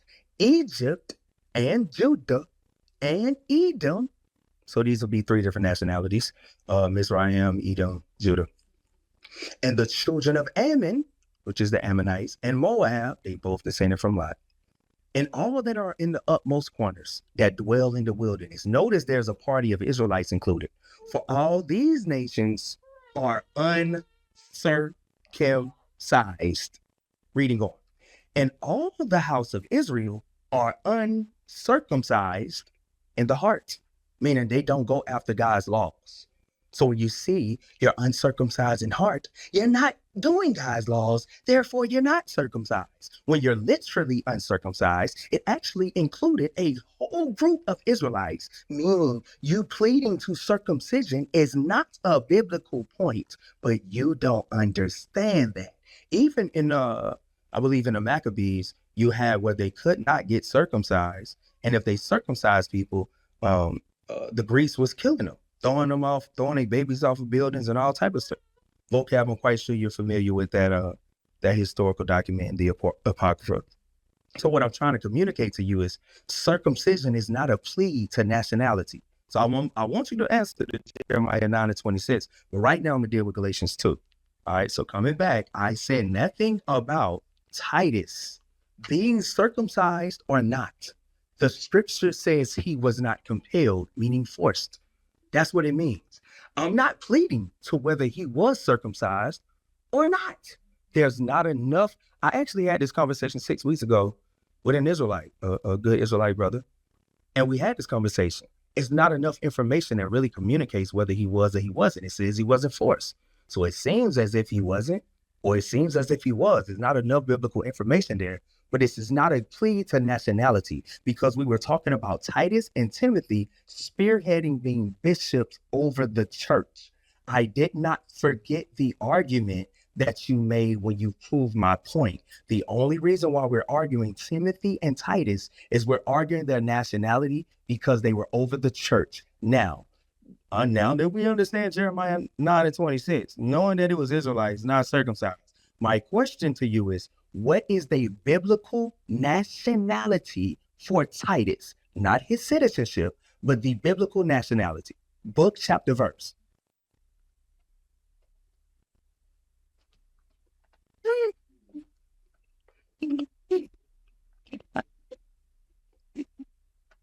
Did he go? Galatians 2:3 says Titus was Greek. Hey, Rob. Hey, Vocab. Hold up, Corey. Yeah, You gotta mute up because he mute up. Yeah, you gotta mute up. Just to be fair. Go ahead, Vocab. The floor is yours. Yeah, my bad. I'm still muted. Galatians 2:3 says, if our guy wants to come on here and claim that he wasn't a Greek, then he needs to show us why when the Bible says Titus was a Greek, it actually means Titus wasn't a Greek. And nobody ever said it was about circumcision. The point was the logical connection between his ethnicity and his circumcision. The reason why Paul didn't compel him to be circumcised was because he was not a Hebrew. If he was, even on his mom's side, like Timothy, it would be a stumbling block to have an uncircumcised Jew of any sort with the mission. But in Titus's case, he didn't compel him to be circumcised. You said that the Koine Greek, you said, if you go into the Koine Greek, as if it was a rescuing device for your horrible argumentation. You never showed how the Koine Greek shows anything regard of circumcision or his ethnicity. Either way, whichever part of the argument you were discussing, you never showed what Koine Greek did. Now you're acting like it's not relevant. Well, if it's not relevant, Corey, why'd you bring up the Koine Greek? It's because you're a fraud. You bring up stuff because you think people don't know or they can't answer. But if somebody calls you on it, you can't actually explain your position. This has happened multiple times in the conversation, but I want to remind you, Corey, of your particular two most glaring failures in this conversation.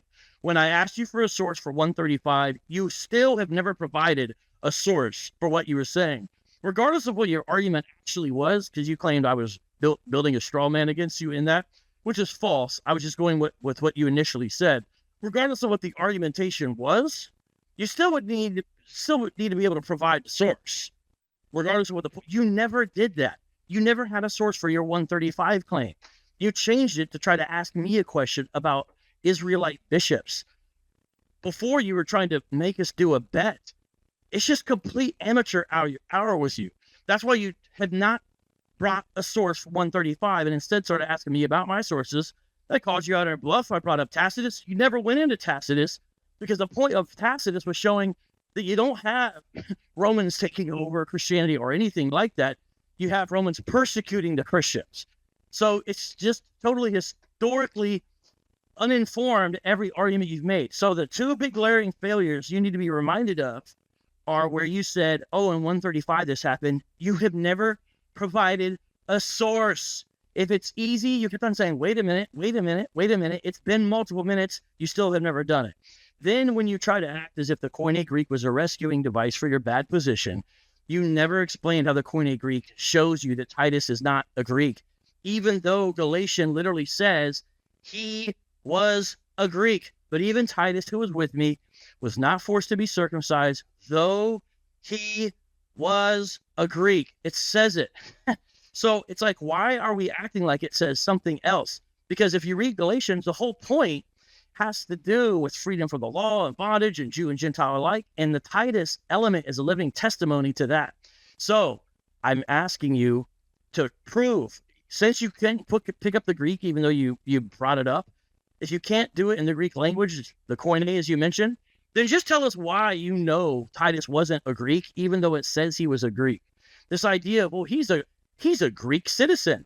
Well, there's a word for citizen in the Bible, but it doesn't say he was a Greek citizen. And him being a Greek citizen would have nothing to do with him being compelled to be circumcised or not, because that would be irrelevant to the question, wouldn't it?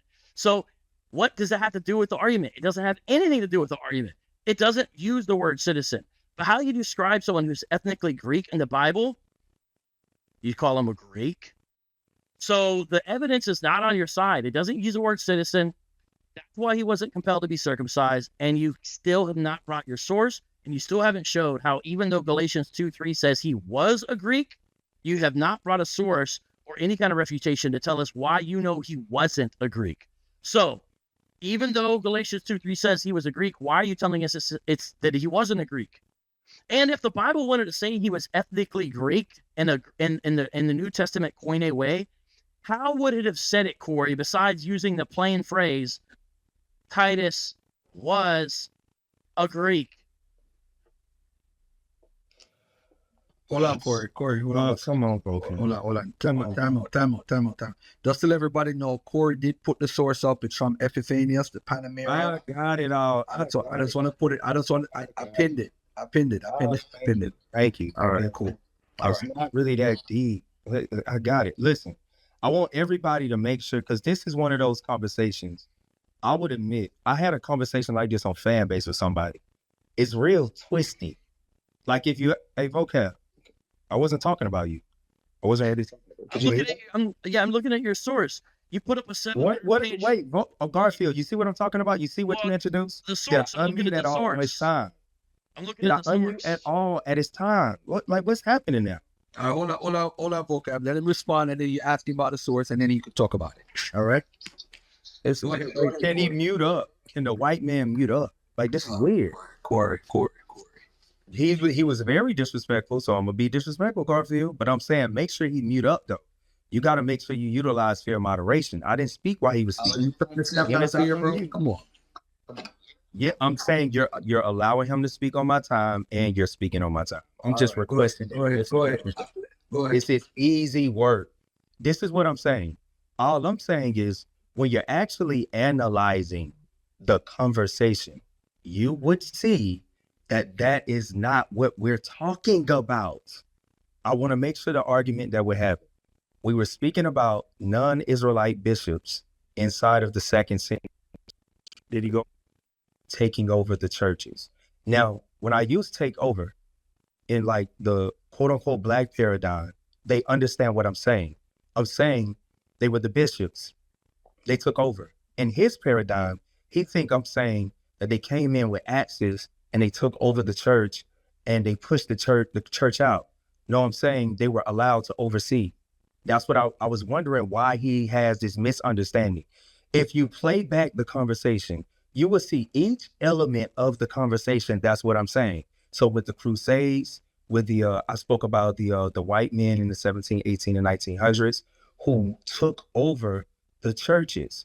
That's what I'm saying. Who, not in a, I'm not even, of course it's in a negative way to me, but I'm saying they spearheaded the churches. That's what I'm saying. The whole context of everything that I said was about people spearheading the church. So if you don't understand Southern slang or something like that, and you took take over, hold on, battle? No, I'm saying they were allowed to come in and take over, like how people would do in reference to your work, like the shift. They would take over the shift. They would take over the job.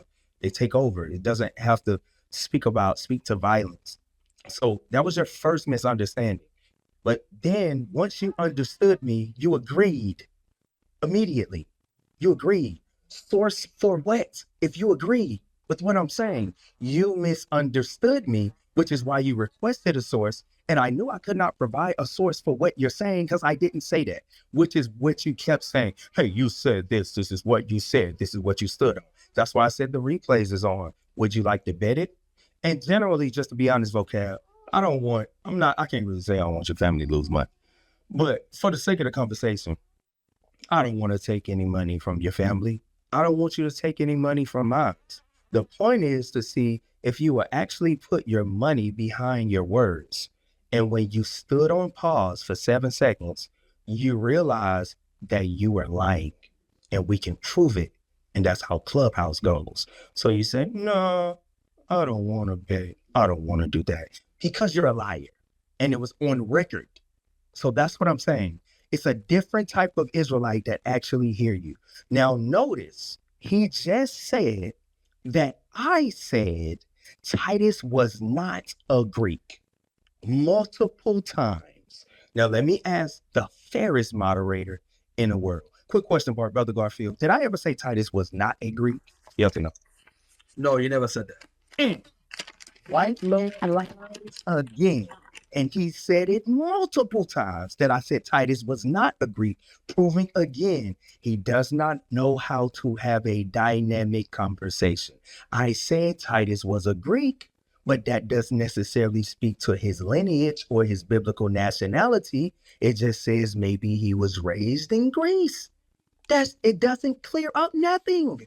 That's all was my pitch. And then I demonstrated in the scriptures how one is a Greek. It said was a Greek. St. Mark chapter 7, verse 26. It says was a Greek, being a Greek. So it's the same thing, existed as a Greek. But her nationality, she was civil innocent by a nation. I don't know why he's unreadable like it. This is crazy. Signing your spouse. Never would have guessed. That is a dad. And he you don't think. Like, let not Garfield, does he not know he unmuted? Yeah, he's good. I never said that. This is what I'm talking about, arguing a straw man. But I show in a scripture how one is a Greek, but has a biblical nationality going back to the nations that God created originally. Because it doesn't mean Greek, you can't be Greek, but you maybe sprouted out from Javan. So if you say, hey, he was Javan originally, he was a Japhethite, like give me the biblical nationality for the party. That's what I asked. He can have a dynamic conversation because he's used to running up on small camps that sits in corners that don't want to build with him, and he just make a mockery out of them versus actually listening to them. Hey, Vocab Malone, quick question. I want to make sure this is on record. I said that Titus was not a Greek, and you said it multiple times. Did I ever say that? It's what not a statement. Yes or no? Yeah, it's definitely what you implied, because you said that only Israelites were bishops in the first century. So that's exactly what you would be doing. Now, since you're saying it's unclear, as if the phrase Titus was a Greek is somehow unclear, I ask you, what's the logical connection in Galatians 2:3? What I mean by that is this. It says he was not compelled to be circumcised, even though, because he was a Greek. Galatians 2:3 says, Titus is Greek, what's compelled to be circumcised? What's the logical connection between us not being compelled to be circumcised and Paul mentioning he was a Greek?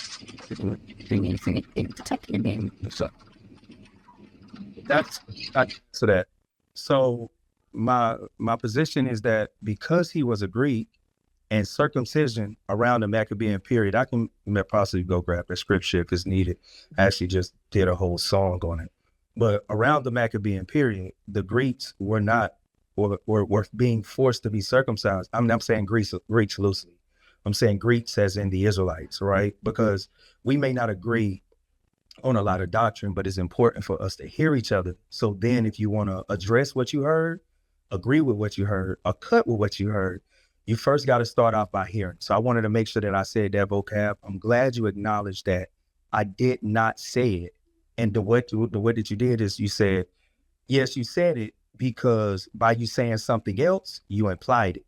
So what that means in white man's terms is that I'm lying right now and I'm trying to figure out a way to actually say that you said that he was not a Greek, knowing that you clearly said he was a Greek. And I got caught up by the entire audience. My opponent and the moderator proved me to be a liar on the stage as I'm confessing another Israelite is a liar. Proven lie number 3. Now, getting back to the topic, what I was saying was uncircumcision is amongst all nations. Circumcision is amongst all nations. The males in America, I believe there's studies on 80% of males is circumcised. But in America, it's not 80% Israelites. I mean, at least maybe based off data, we know, because different people comes from different creeds. You got Chinese people coming over, quote unquote, African Americans coming over. You have European Americans coming. You have all types of nationalities here.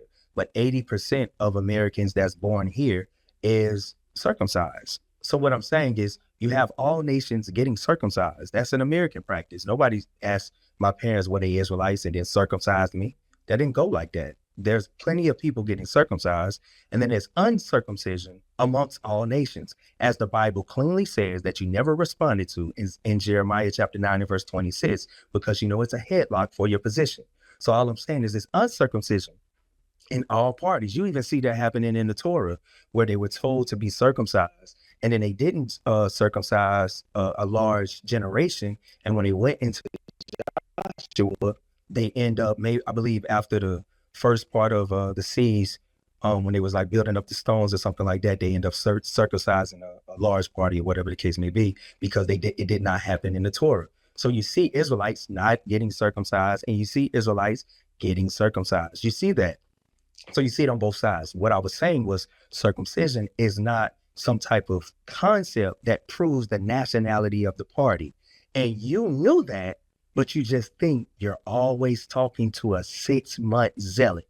That's why I'm forcing you to say it every single time. And I'm not going to prove my doctrine on the stage. You will. You'll be a prop for the rest of the time. Hey, Vocab Malone, let me ask you a question. Was uncircumcision and circumcision amongst all nations, including the Israelites? Yes or no? Circumcision was not among all nations. No. You have examples. Hey, let me answer the question. You've been talking for about 5 minutes. I haven't said anything. I'm gonna get it in with you. I know you're scared. You answer the question. But the second look, here's what you do. You monologue. Then the second I begin to answer your question, you don't even let me finish. You don't even let me finish the thing I'm gonna say, and then you immediately start going to something else. The point is to have some kind of back and forth. You're scared to death of information. That's why you can't have a back and forth. So circumcision was not among all nations. You have a limited set, and you got to show if you're going to say circumcision was among all nations, because you did ask that. You said, was circumcision and uncircumcision among all nations? The answer is no, circumcision was not among all nations. So there's the answer to your question. Now, you never at all showed the connection for why it said in Galatians 2:3, even though Titus was a Greek, he wasn't compelled to be circumcised. You never showed the connection between those things. You act like it's some deep mystery. You talked that whole time. You started talking about people coming into America and all this other nonsense, but you never actually showed the answer to the question, because you know the only thing that makes sense is the reason why he wasn't compelled is because he was Greek, just like the text says. You can't deal with the text says. You just got to filibuster and say how great you are and all this kind of stuff. It's incredibly embarrassing. That's secondhand embarrassment for you. Look, you can't answer the question. You know Galatians 2:3 says he was clearly a Greek. You don't have any evidence to the contrary. You literally stumbled around and said, well, maybe he was a like raised in Greece or something. Maybe that's what it. No, it's saying the reason why he wasn't compelled to be circumcised is because he was a Greek, just like the text says. And you're over here talking about maybe he was raised in Greece. Like, what? What is this? This is biblical exegesis to you? It's like, come on, man. And as I said, the Koine Greek never saved you. It never rescued you. You brought up Koine Greek as a trick, as if that was going to do something for you. You never explained the relevance of Koine Greek to your argumentation. So now what you're going to do is when you have a time to talk again, you will go as long as possible, rambling and rambling and rambling, and then be like, let me ask you a question.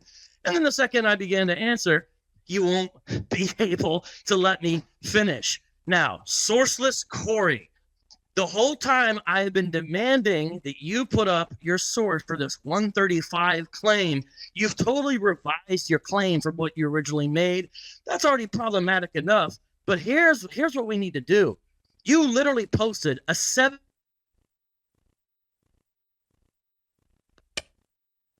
and act as if that's a source. That's not a source. What? What page? You're blocked out. You're blocked out. Yeah. You're blocked out. Say it again. What page? What page of the 715-page book that you put does your source come from? If you don't have the page number, then can you at least read us the phrase or tell us the chapter that you were referring to? Because in response to what's your source, you dropped a link to a 715-page book on Brill. Corey, have you read that 715-page book that you dropped a link to? Have you read this book? Thank you for asking. And I'm going to respond to everything he just said.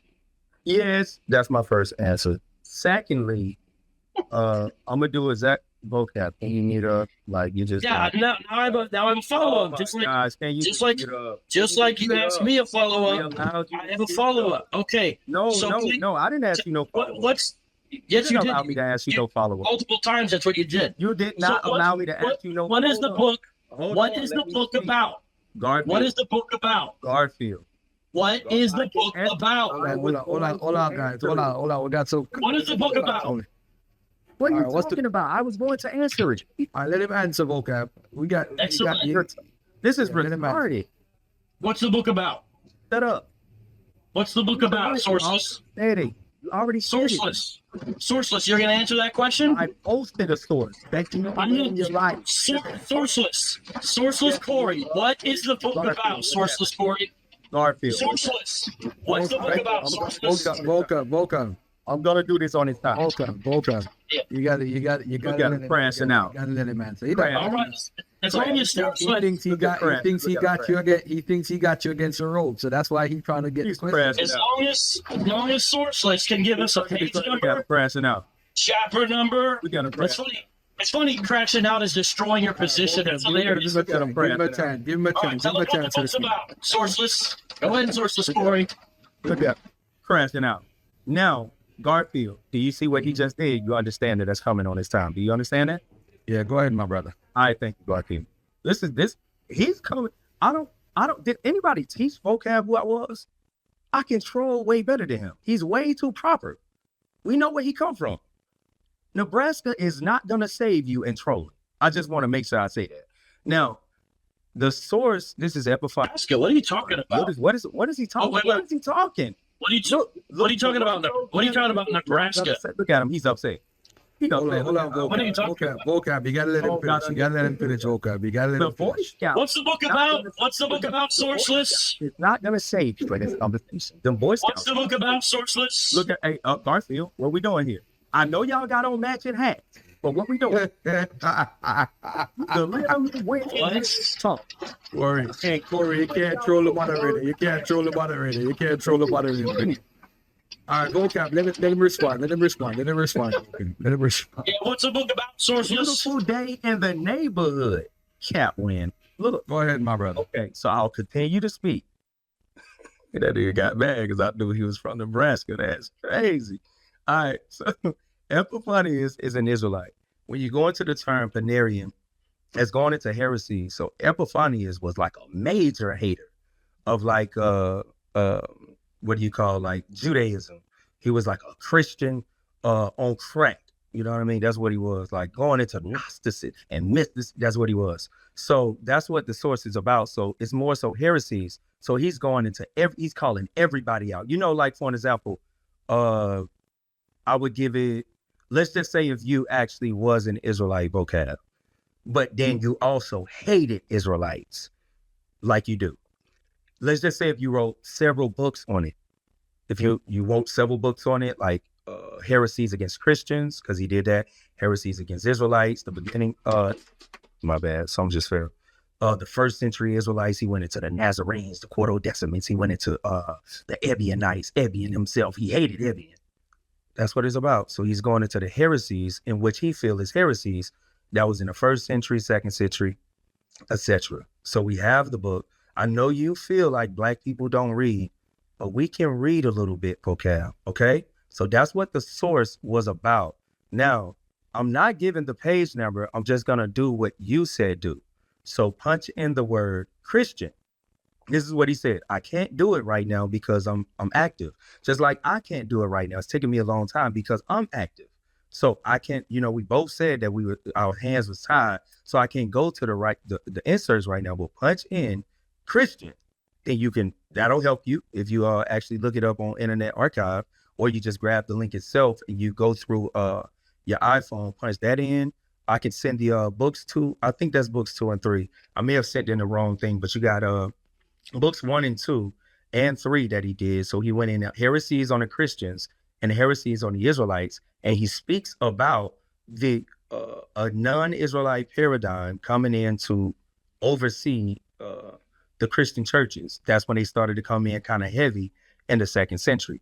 That's what my position was, and vocab agreed to it. So I don't know why he keep talking about sourceless. The only source he ever told me to pull was that source, but he misunderstood what my point was. And then when he misunderstood it, he agreed with my point. So you've just been misunderstanding me all day. It's just been straw man's back to back. And we're going to do a slow breakdown on this. We're going to play what I said, and then we're going to play what vocab responded to. And then we're going to play what I said, and then we're going to play what vocab responded to. And then we're going to play what I said. We're just going to keep doing that. And that's why I speak long enough, because you're not responding to nothing I said, and you just keep saying the same thing. Now, let's go into your source. This dude presented Tacitus. That's why I asked you, which one you talking about? Which one you talking about? Let's read Tacitus. This is the dude he pled to. The dude he said that knew Israelite history. That's talking about the history of quote unquote Judea, right? This is this dude. I'm reading in Tacitus. I believe this is Cornelius Tacitus, the history 5.4. Watch what this guy say in 5.4. We're actually going to read it. We got this pulled up clean. It says, everybody listening, let's see if Tacitus was actually wise, and Tertullian rebuked the out of Tacitus. You know that, though, vocab. I don't know why you play it to this source. Now, I'm going to stump you out right here and bring you back to the Bible, which is an area that you know you don't want to touch. You can play with them 6-month zealots, but you can't play with me. This is the book of the history, Tacitus 5.4. Look what Tacitus says, y'all. He's giving the history of the Israelites. Listen to this. Moses, wishing to secure for the future his authority over the nation, gave them a novel form of worship. That's a fact. Watch this. Opposed to all that is practiced by other men. That's a fact, Tacitus. Reading on. Things sacred with us, with them have no sanctity, while they allow what with us is forbidden. So he's saying that's different from the other nationalities. I'm going to read on. Watch this. In their holy place, they have consecrated an image of the animal by whose guidance they found deliverance from their long and thirsty wanderings. What the hell are you talking about, Tacitus? Where is that in the Bible? Reading on. They slay the ram, seemingly in derision of Haman, and they sacrifice the ox because the Egyptians worship it as Apis. What the fuck are you talking about, Tacitus? Where is that in the Bible? Reading on. They abstain from swine's flesh. Tacitus, you're right. Leviticus 11:7, you're right. Keep going. In consideration of what they suffered when they were infected by the leprosy to which this animal is liable. What the fuck are you talking about, Tacitus? Where in the Bible is swine connected to leprosy? Reading on. By their frequent fasts, they still bear witness to the long hunger of former days, and the Jewish bread made without leaven, okay, I can walk with you, Tacitus, is retained as a memorial of their hurried seizure of corn. We are told that the rest of the 7th day was adopted because this day brought it the termination of their toils. Okay. After a while, the charm of indolence beguiled them into giving up the 7th year also to inaction. What inaction? What are you talking about? But others say that there is an observance in honor of Saturn, either from the primitive elements of their faith having been transmitted from the idea who are Judea, who are said to have shared the flight of that god, and to have founded a race, or from the circumstance that of the 7 stars which rule the destinies of men, Saturn moves in the highest orbit and with the mightiest power, and that many of the heavenly bodies complete their revolutions and courses in multiples of 7. When you continue to read this, he's actually teaching that Israelite culture came from somewhere else. This is the guy that he's pleading to. He's not pleading to somebody who's actually being honest with the Bible. He's saying, hey man, if you read this book, everybody go read this book. Read paragraph 4, read paragraph 5, read paragraph 6.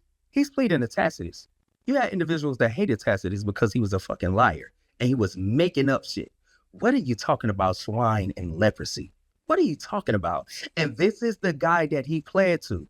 So the source creator, he pled to Tacitus and then said post Tacitus and go into Tacitus, the annals, like Tacitus actually kept up with the annals clearly. Hey, vocab. And right here in the history, right? The annals, 5.4, in this section right here. And then right here in this section where it says, we stayed away from swine's flesh because swine's flesh gave us leprosy. Is that biblically true? Yes or no? All right. Now you're going to let me interact and talk, right? Yes or no? Okay. I'm going to interact and talk. No. Corey, did I say that Tacitus was a Jewish or a Roman historian? Which one did I say? You didn't say, but yes, I did. I said he was a Roman historian. I clearly said, Corey, I said he was a Roman historian. I clearly said that. My sentence. I said no. I said he was a Roman historian. Corey. Now, next question. No, I'm going to answer in full. Do you see how? Do you see, Corey? Corey, cutting off my answer. Did I say he was a Roman or Jewish historian? Which one? I said he was a Roman historian. Number one. Number two. You already answered. Thank you. I appreciate it. Did I say that Tacitus? Yes, that's what I said. And you said, that you said that what it is. You said that what it is. You said that no. I claim that Tacitus. Time out. Notice how I asked him what. Time out, guys. Time out. It's like Time out. Both of y'all. Time out, man. Come on, man. How we gonna have a conversation where both of you guys talking over each other? Christian Corey, are you done with what you're saying? So that vocab could go because you read Tacitus, you read this is what I don't understand, Corey. If you read something out, right, and say vocab read something out, and he asks you a question, do you want him to now respond to your answer and go on a long rant? Because that's what's happening right now. He wants to get in. You just read the whole of Tacitus and ask him a question, and then when he gives you the answer, you're gonna go back again and talk again another long time. That's not fair, bro. That's not fair. Both of y'all gotta have equal time. Let him respond and let him say what he gotta say, and then you guys go back and forth. Garfield, you not paying attention to the conversation. The conversation started by him monologuing, and then he landed. And then I monologued, and then I landed. And then we kept monologuing. I want to make sure that it's on the record. And Garfield, if you want to bet it too, we can play the replays back. And I already know you don't, because you know I'm smarter than you. What I'm saying is, we both monologued for over 3 minutes, 5 minutes. We both were doing that, and then we were landing. The only thing we added was we started landing with questions in our monologue. We both been doing that. That's what happened. Anytime we spoke at the same time, he does not know how to mute up and allow somebody to answer his question. So this time he started with a question. He did not monologue. Every monologue he had, I was quiet. Garfield, you not being honest. Now, Garfield, quick question. Would you like to go through these replays with me and bet what I'm saying is true? Yes or no?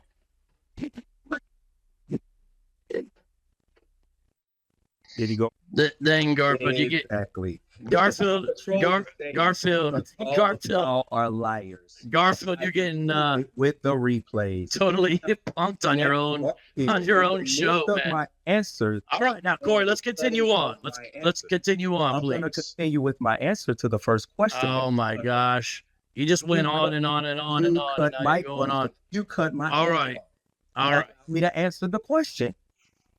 That's it. Now you asked me directly. You said, "Did I say that Tacitus was a Roman historian?" My position was no, because when I asked you, I said, "Which Tacitus?" And then I think you had some phone disruptions or a phone call or something like that, and I was trying to get the clarity from Garfield and you. Now you may have said it after that, but I'm not going against the fact that Tacitus was a Roman historian. My position. Yes, you was are. Tacitus. Now let's interject because you said you already answered. Now I have other questions for you. We're going to interact. What you said is, you said, "Oh, here's the guy. The vocab is claiming knows the Bible." You said, "Here's the guy. The vocab is claiming knows the Bible." Remember you said that? I never claimed that Tacitus knew the You're not Bible. going to In talk. fact, I asked the exact opposite thing. Over me though. What I said is, Both of y'all give a moderation. Both of y'all. what I said is, Hold on, Corey. Hold on, Vocab. Hold on. Corey, finish your point and let Vocab go. Let him finish Vocab. Go ahead and finish your point. Let's go. Right. Now my position was Tacitus was a Roman historian who does not fully understand the quote-unquote Jewish culture in first century, as he claimed that he does not understand it. And other historians hate his guts. That's who you pled to. That was my position. So no, you did not originally say that. That's why I asked that. all right.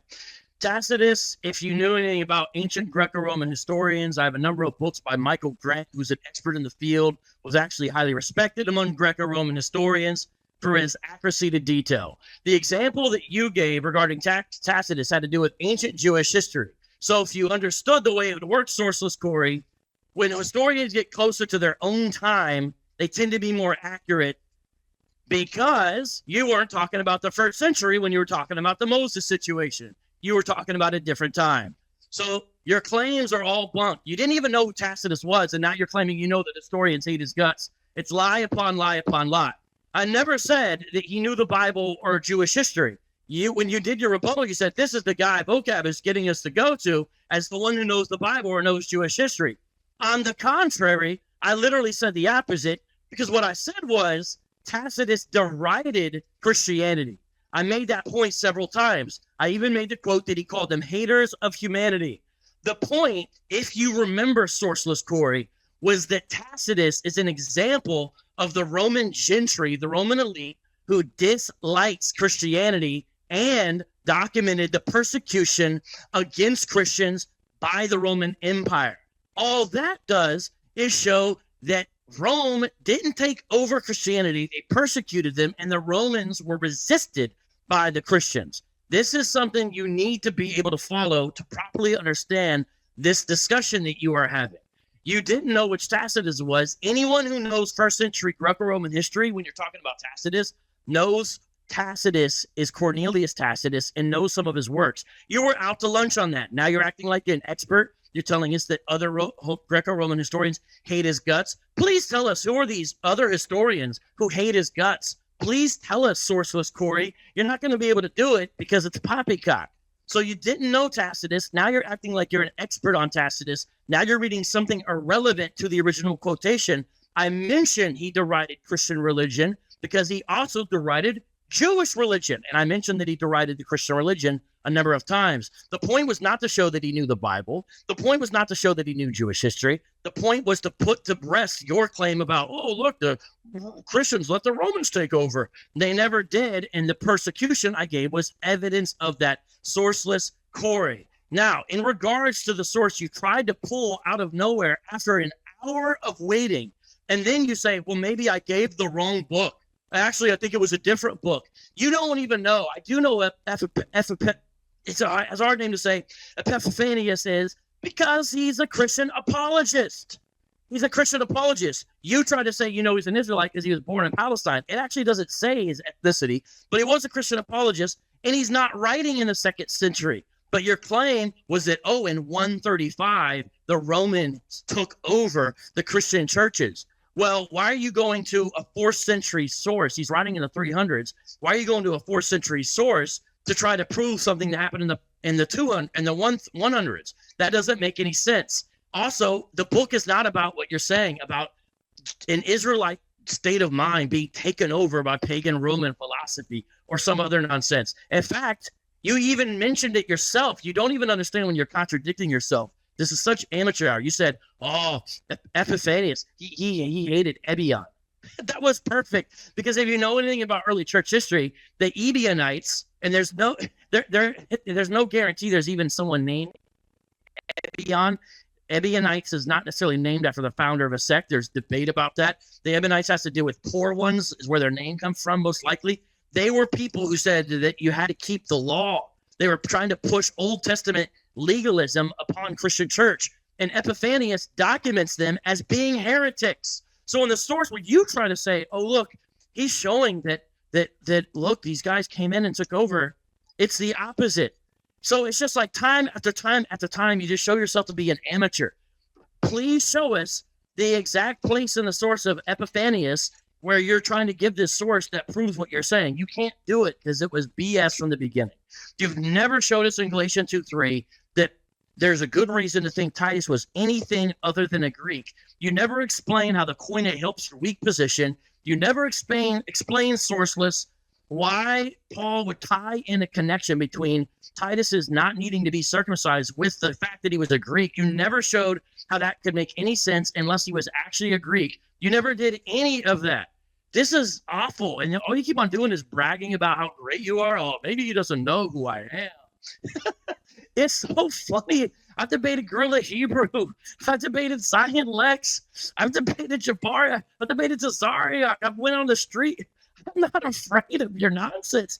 You're the worst kind of amateur. You're the amateur who thinks he knows what he's talking about. This is so embarrassing. And I remind you, every point I just raised again, you have never succeeded in giving us the information for your point. You just try to move on to the next thing, use invective, appeal to the moderator. You're literally punking Garfield on his own show over here. And you haven't been able to answer the questions about Tacitus because the point of Tacitus was not what you were raising.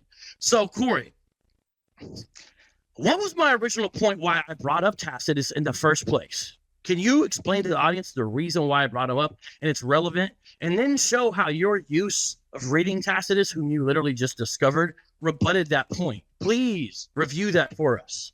I'll mute and listen. This is a much more beautiful conversation to even think. A vocab, you said you're mute and listen. Can you do that? You kind of breathe out hard. Yeah, go ahead. I'm waiting. Go ahead. The Aries there, but this conversation, well, I'm out. I could do this all day. A vocab. Listening is an art. You're a terrible listener. You brought up the point about Tacitus because you was bringing up some of the early historians in terms of like primary sources that you was presenting, and you was I guess you was going up against misunderstood thought that you thought I said about 1st century or 2nd century. So first, when I asked you, I said, "Hey, I said 2nd century." No, you didn't. You said 1st century. I said 2nd century. No, you didn't. You just now said 1st century. I said, the entire time I've been speaking, I keep saying 2nd century. Did you hear that? Would you like to bet it? It's on the replays. You got extremely quiet. I just want to make sure I keep letting you remember. The point of bringing up those primary sources was because you were saying, I don't see no Roman Empire taking over with like bloodshed, taking over the church, and you misunderstood what I said. So your whole argument of sourceless Corey was based off of your ears mishearing what I was communicating to you. And then once you understood what I was communicating to you, you yielded. That's what you did. It's on the replays. I'll ask you again. And then you're going to hesitate with your words when you're about to answer the question. I'll ask you again.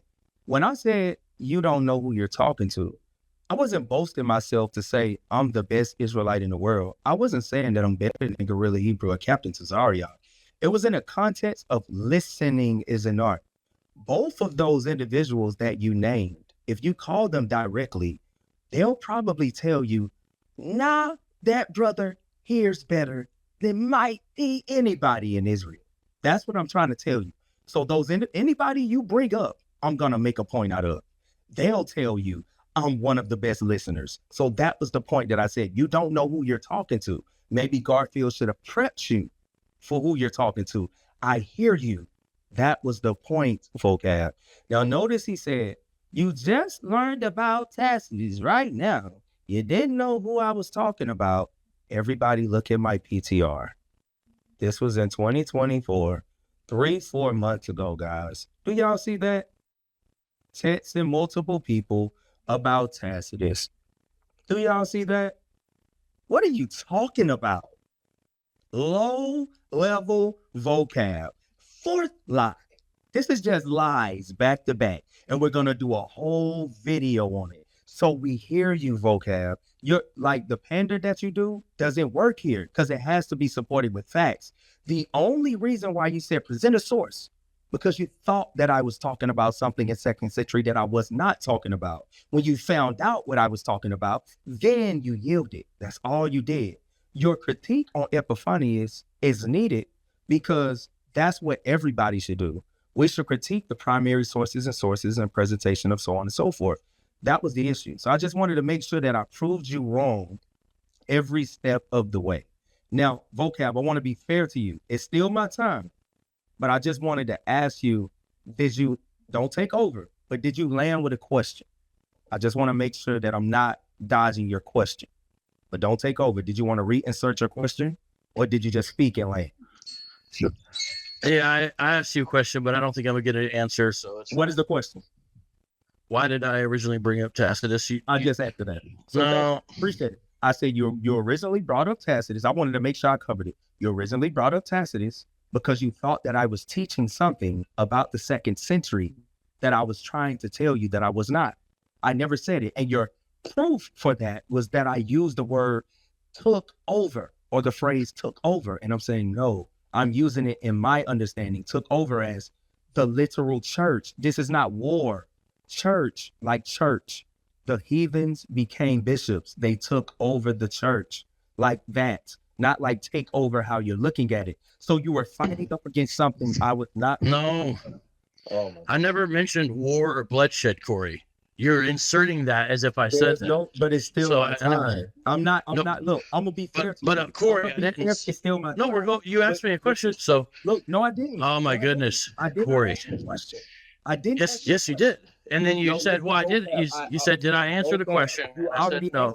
Okay, and then you followed it up with, yes, I did. So I'm explaining to you why you didn't. Vocab, you already. Because you did a straw man where you said, well, what are we doing? you're acting like it's blood and what are we doing? And war. And I never said anything about took over. What are we doing? Bloodshed and war. I never I'm back. I'm back. You've been back. I didn't speak on his monologue. What are we doing here? All right, we back. He muted. All right, thank you. It's that simple. The white man just can't help himself.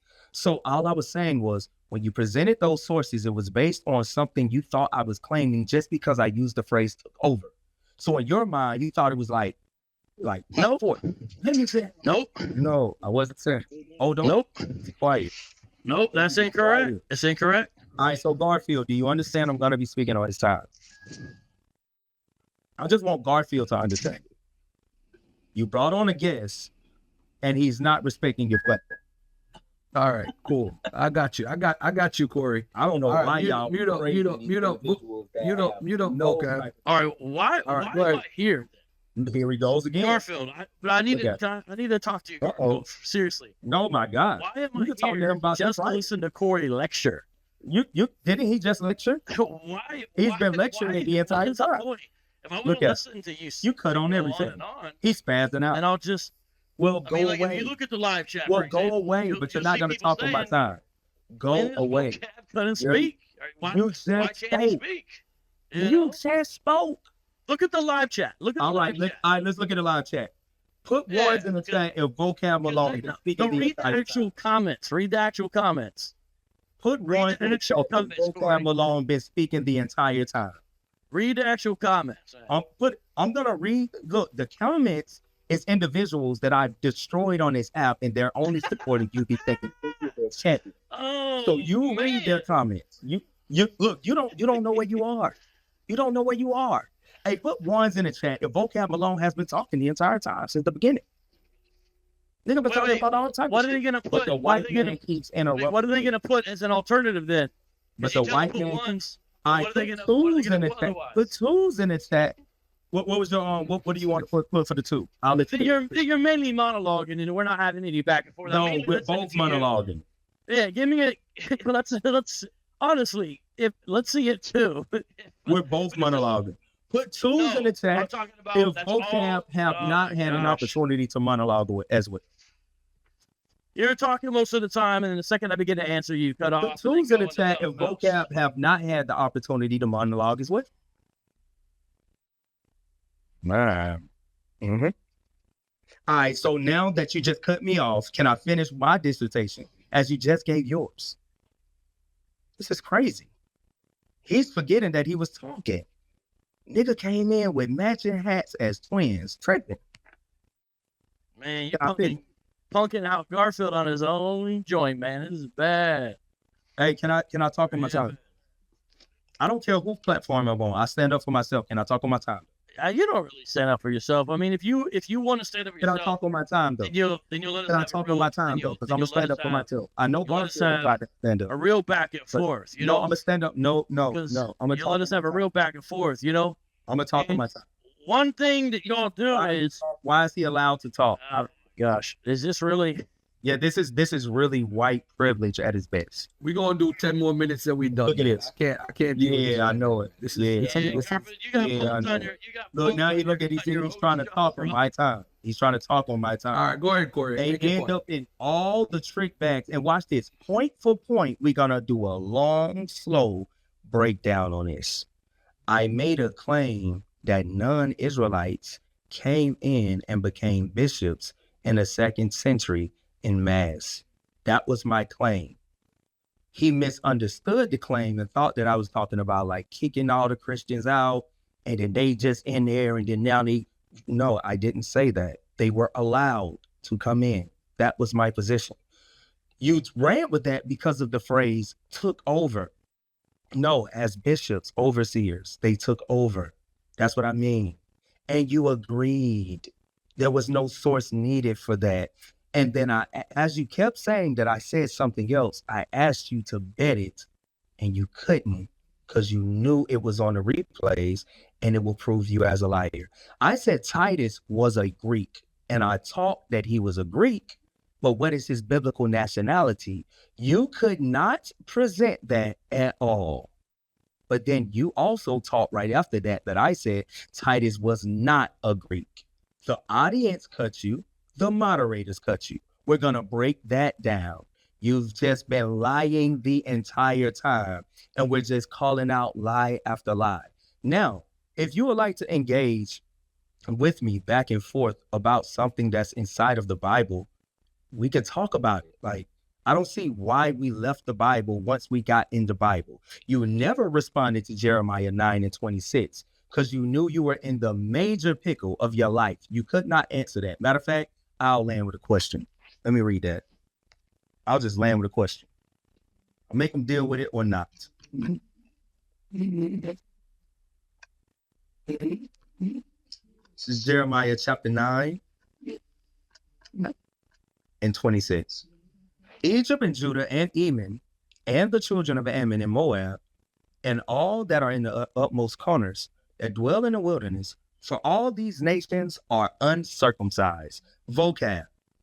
According to Jeremiah chapter 9, verse 26, Egypt, Edom, Israel, meaning specifically Judah, and others, are uncircumcised. Is that true? Yes or no? Did he go? Did he go? Did he go? Sure. What's the point of that question? Help us understand.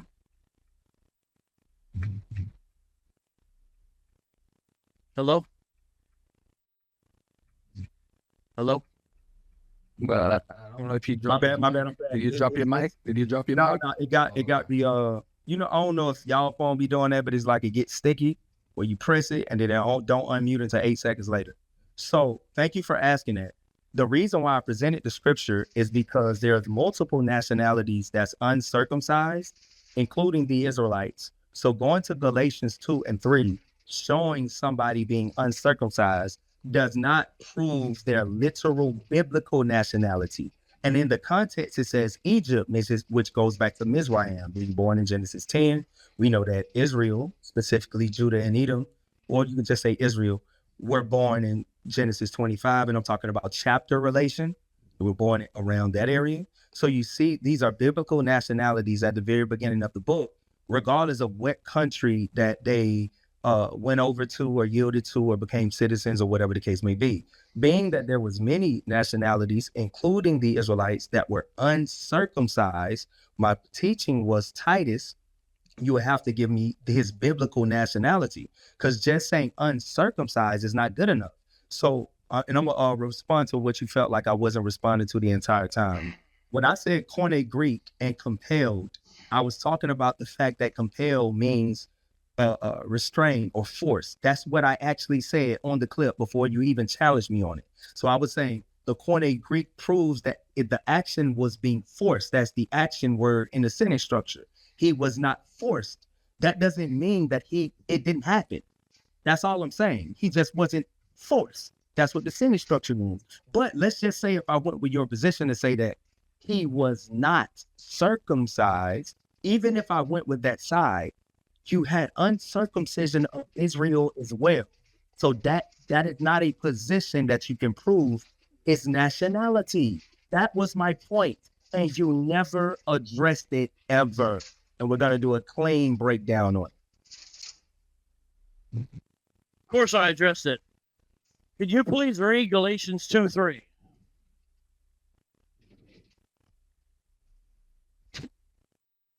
I'm going to stay on mute because it keeps doing the long, sticky thing. Yeah, I'll read it.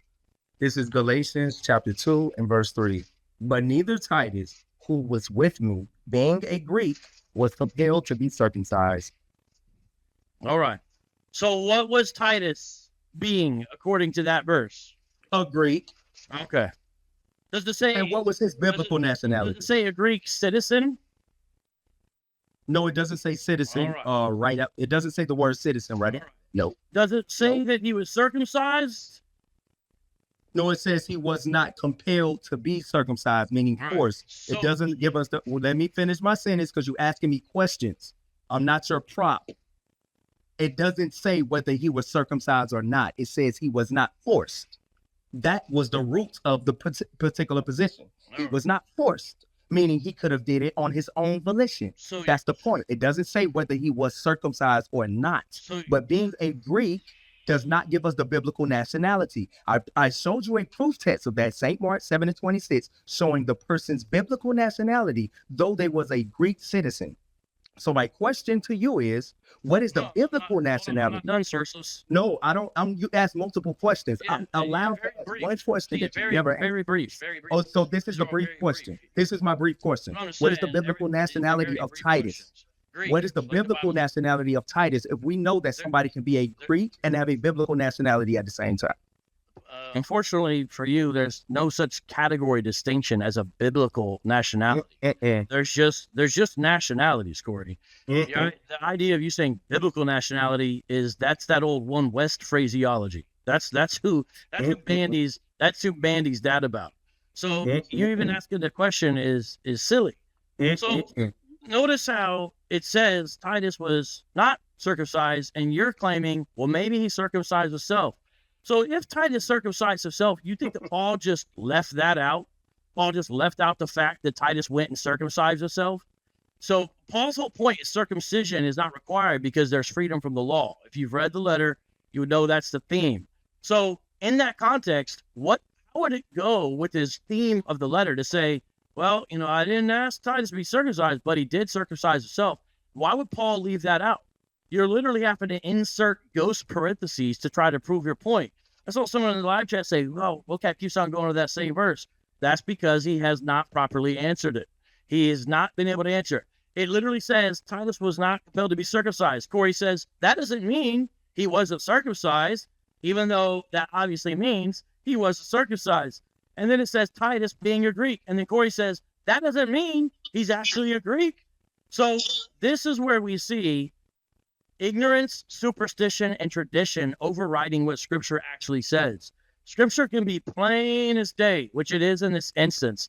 And because of Corey's own religious tradition, he's going to just dump it on top of there and say, well, maybe he was a Greek citizen.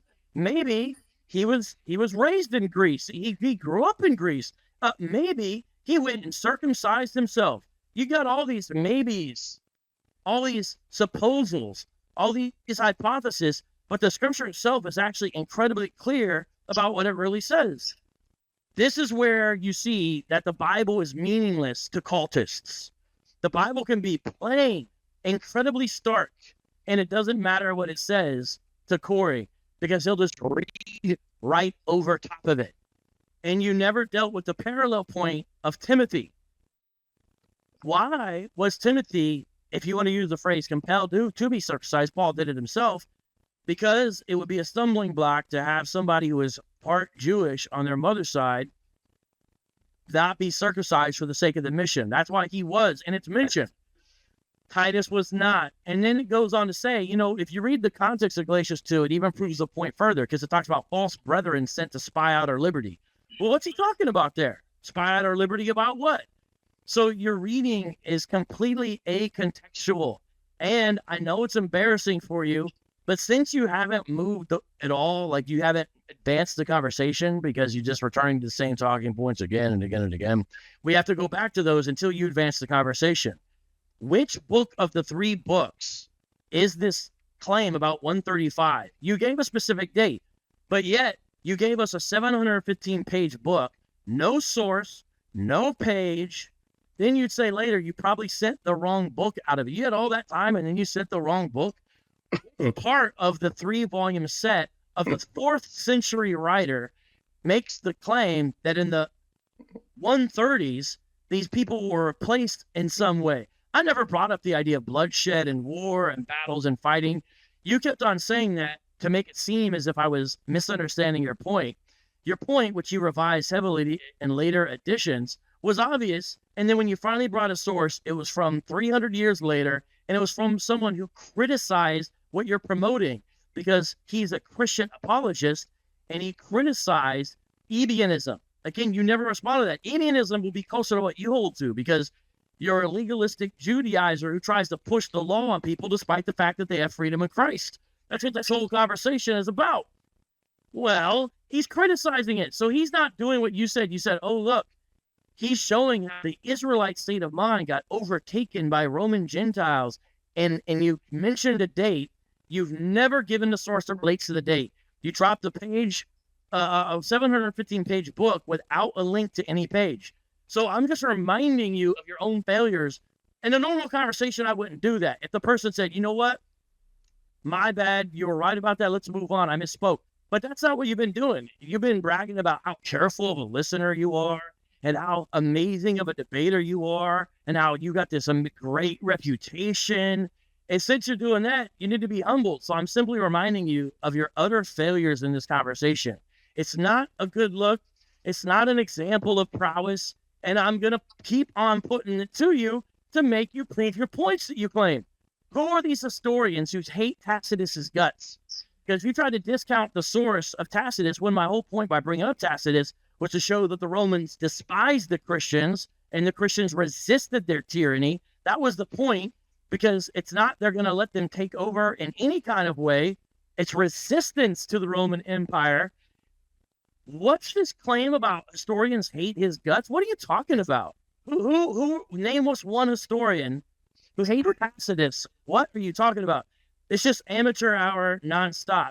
So I'm glad the conversation is almost over, because a lot of this time I just had to listen to you. Yeah. It wasn't a real dialogue. If we have a real cross-examination and a moderated debate where you're forced to answer, you're going to be completely exposed as the novice, rookie, amateur, noob, sourceless Corey that you are. I'm glad. Damn. You see the walk down? Watch this, Garfield. I want you to stay on mute. Stay on mute. Stay on mute with me. Now, Vocab, I cut you off in your monologue, and I don't want you to say I did or you didn't monologue. Now, Garfield, he just said what he said. Did you hear that last part, Garfield? I'm here. Yeah. I'm here. Now, Garfield, he said, if he debate me, he's gonna prove that such and such and such and such and sourceless and all. Didn't he just say that, Garfield? Is that what you Yes, sir. You're paraphrasing. Yep. All right. Yep. Vocab. I will formally debate you on a fair, moderated platform as long as Garfield is paying attention in the moderation and making sure, we can add one or two or more people that we agree on. I would formally debate you, and we can put judges included with a very large sum of fucking money. I don't know what you're talking about. I don't know if you actually want to debate. Hey, Garfield, before he said he wanted to formally debate, before he said that, because I didn't introduce that, a lot of people was hitting me up and saying, they try to get him to formally debate. I didn't say that. Garfield, wasn't he the first one to say that? Yes, sir. Okay, I accept the challenge, and I would like to put a large wager up if he can meet it, right? We actually get the judges. It could be on whatever major platform, and we can decide on a topic, and then we can read in the Bible how that topic is true or not true. Hey, Garfield, did you hear me just say that? Yes, I did. It can happen in 2025 within the next 30 days, or it can happen if this schedule and my schedule does not permit. I'm available this year. Did you hear me say that, Garfield? Yep. 1-on-1, or if you would like to do 2-on-2, it don't matter. But I'm saying 1-on-1. Did you hear me say Yeah. that? If money is involved, I do want it to be like a five judge debate. Yeah, that's cool. I mean, the audience could be their own judges and whatever, but I do want it to be we're gonna official people that you guys both agree on. Hey, Garfield, before he said that, see, it's so cool to argue against a 6-month zealot. And then when you so consistently arguing against 6-month zealots, what happens is when you get an individual who just studied a little bit more than 6 months, you don't know who you're debating. I never said I'm this big guy. What I said was, you don't know who I am. That's your issue. Hey, Garfield, right before he gave the formal debate challenge, then he say, what's your source for these historians hating Tacitus?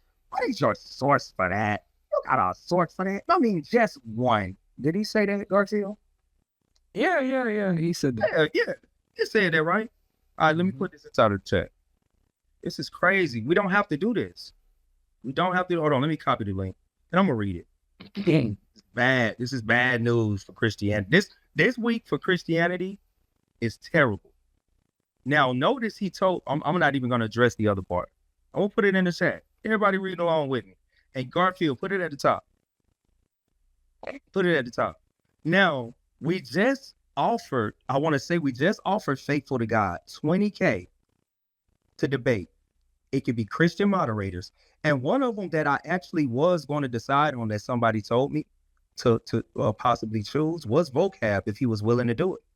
We just was trying to wager Faithful to God for $20K. He ran in the corner.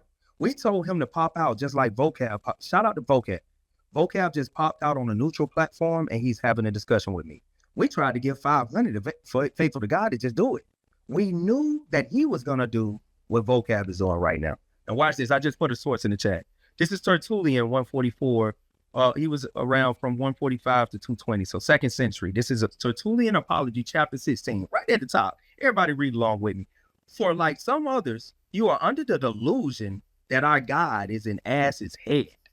Cornelius Tacitus first put this notion into people's minds in the 5th book of his histories, beginning the narrative of the Jewish war with an account of the origin of the nation, and theorizing at his pleasure about the origin, as well as the name and the religion of the Jews. He states that having been delivered, or rather in his opinion, expelled from Egypt and crossing the vast plains of Arabia, where water is so scanty, they were in extremity from thirst, but taking the guidance of the wild asses, which was thought might be seeking water after feeding, they discovered a fountain, and thereupon in their gratitude, they consecrated a head of this species of animal. And as Christianity is nearly allied to Judaism from this, I suppose it was taken for granted that we too are devoted to the worship of the same image. But the said Cornelius Tacitus, the very opposite of Tacit in telling lies, informs us in the work already mentioned that when Cneius Pompeius captured Jerusalem, he entered the temple to see the arcana of the Jewish religion, but found no image yet there. When you continue to read this, he continues to go off on Tacitus. This is 2nd century Tertullian Apology 16, right from the top, saying Cornelius Tacitus is very opposite of his name, full of lies. Tertullian did not respect Tacitus. Hey, Vocab, did Tertullian like Tacitus? According to Apology 16, yes or no? Tertullian is a Christian apologist. Yes or no? Called out. That's not how it's going to work. Remember when I asked you a question, you don't do that, so you don't get to do that to me. Tertullian is a Christian apologist who coined the term Trinity, who called out Tacitus for those lies against Jewish religion. He's not a historian, and you're proving my point, because my point was Tacitus was integrated who hated the Christians. So you're proving the point by asking the, what are you doing? What are these saying? Let's get to the formal debate. You're cut. Hold on, Corey, hold on. Hold on, Corey, hold on.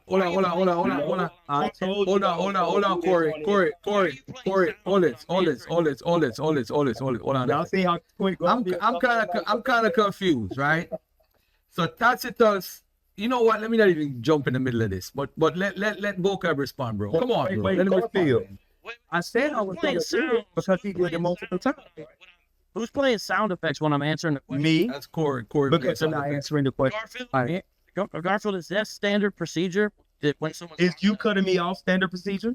is this something new? Come on, Yeah, Corey. it's Let the I conversation. told you, Garfield, I was going to do it. So don't act like I ain't tell you I was All gonna right, do it. all right. But Vocab did not tell you he was going to do it. So he disrespected your platform. I did not. And I would love to have a discussion You're with asking you for a after. debate while you're literally playing Now what? sound effects while I'm answering you. Well, you're being immature and you requested the debate. Let me finish. what You I'm requested saying. a debate and being I will- immature. Corey, Yo, let me finish. listen.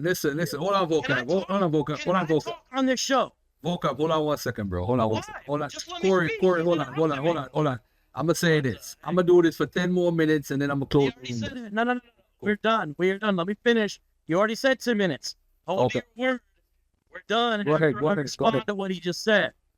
Yes, I'll debate you, but not on this platform, not on Clubhouse, and definitely not with anyone related to Garfield as the moderator. He's getting punked on his own show. I'll debate you on Sonetta.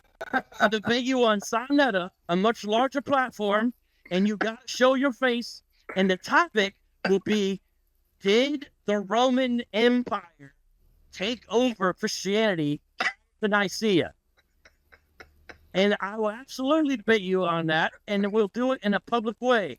Or if you want to really go there, we'll debate in person. I have some ability to be able to set up a face-to-face debate, and you would be a perfect person to do a face-to-face debate. Now, in real debates, you don't have judges and then decide with some pot of money. That's not what we're going to do. But I will debate you. I will absolutely debate you. But it needs to be extensive cross-examination. That's the main thing that needs to happen, because you become an expert at monologuing, filibustering. But if you have to answer my direct questions, and that was my whole point, you will not be able to withstand the scrutiny, because you're totally an amateur, Corey. I think you know that. That's why you're doing all this other stuff. And it's a shame. It's a shame that when I try to answer, you're literally playing sound effects. You've done it a number of times. And it's like, how we can have a conversation? The second you answer a question, start playing sound effects. So will you take the debate on Sana's platform about Christianity getting taken over by the Romans? Oh, gosh, this is crazy. Yes or no? I want to say it clean. Can you mute up so I can say it? No. Answer the question. So you're not going to let me answer it? Answer the question. I'm about to answer it, but are you going to cut me off in the middle of my answer? Please just answer the question. Are you going to cut me off in the middle of it? Yes or no? You see that? He ain't saying that. Hey, Garfield, is he going to cut me off in the middle? Let's talk about, let's do our debate negotiations right now. This is crazy. What are you talking? You just asked me a question. Mute up. Answer. So how can I do debate negotiations if you don't mute up? Because if it's a negotiation, that means we go back and forth about the topic. So allow me to speak to you for 2 minutes. That's all I ask. But it doesn't take that long to answer the question. 1 minute then. That's all I ask. Go ahead, Sourceless. Oh boy. You see this?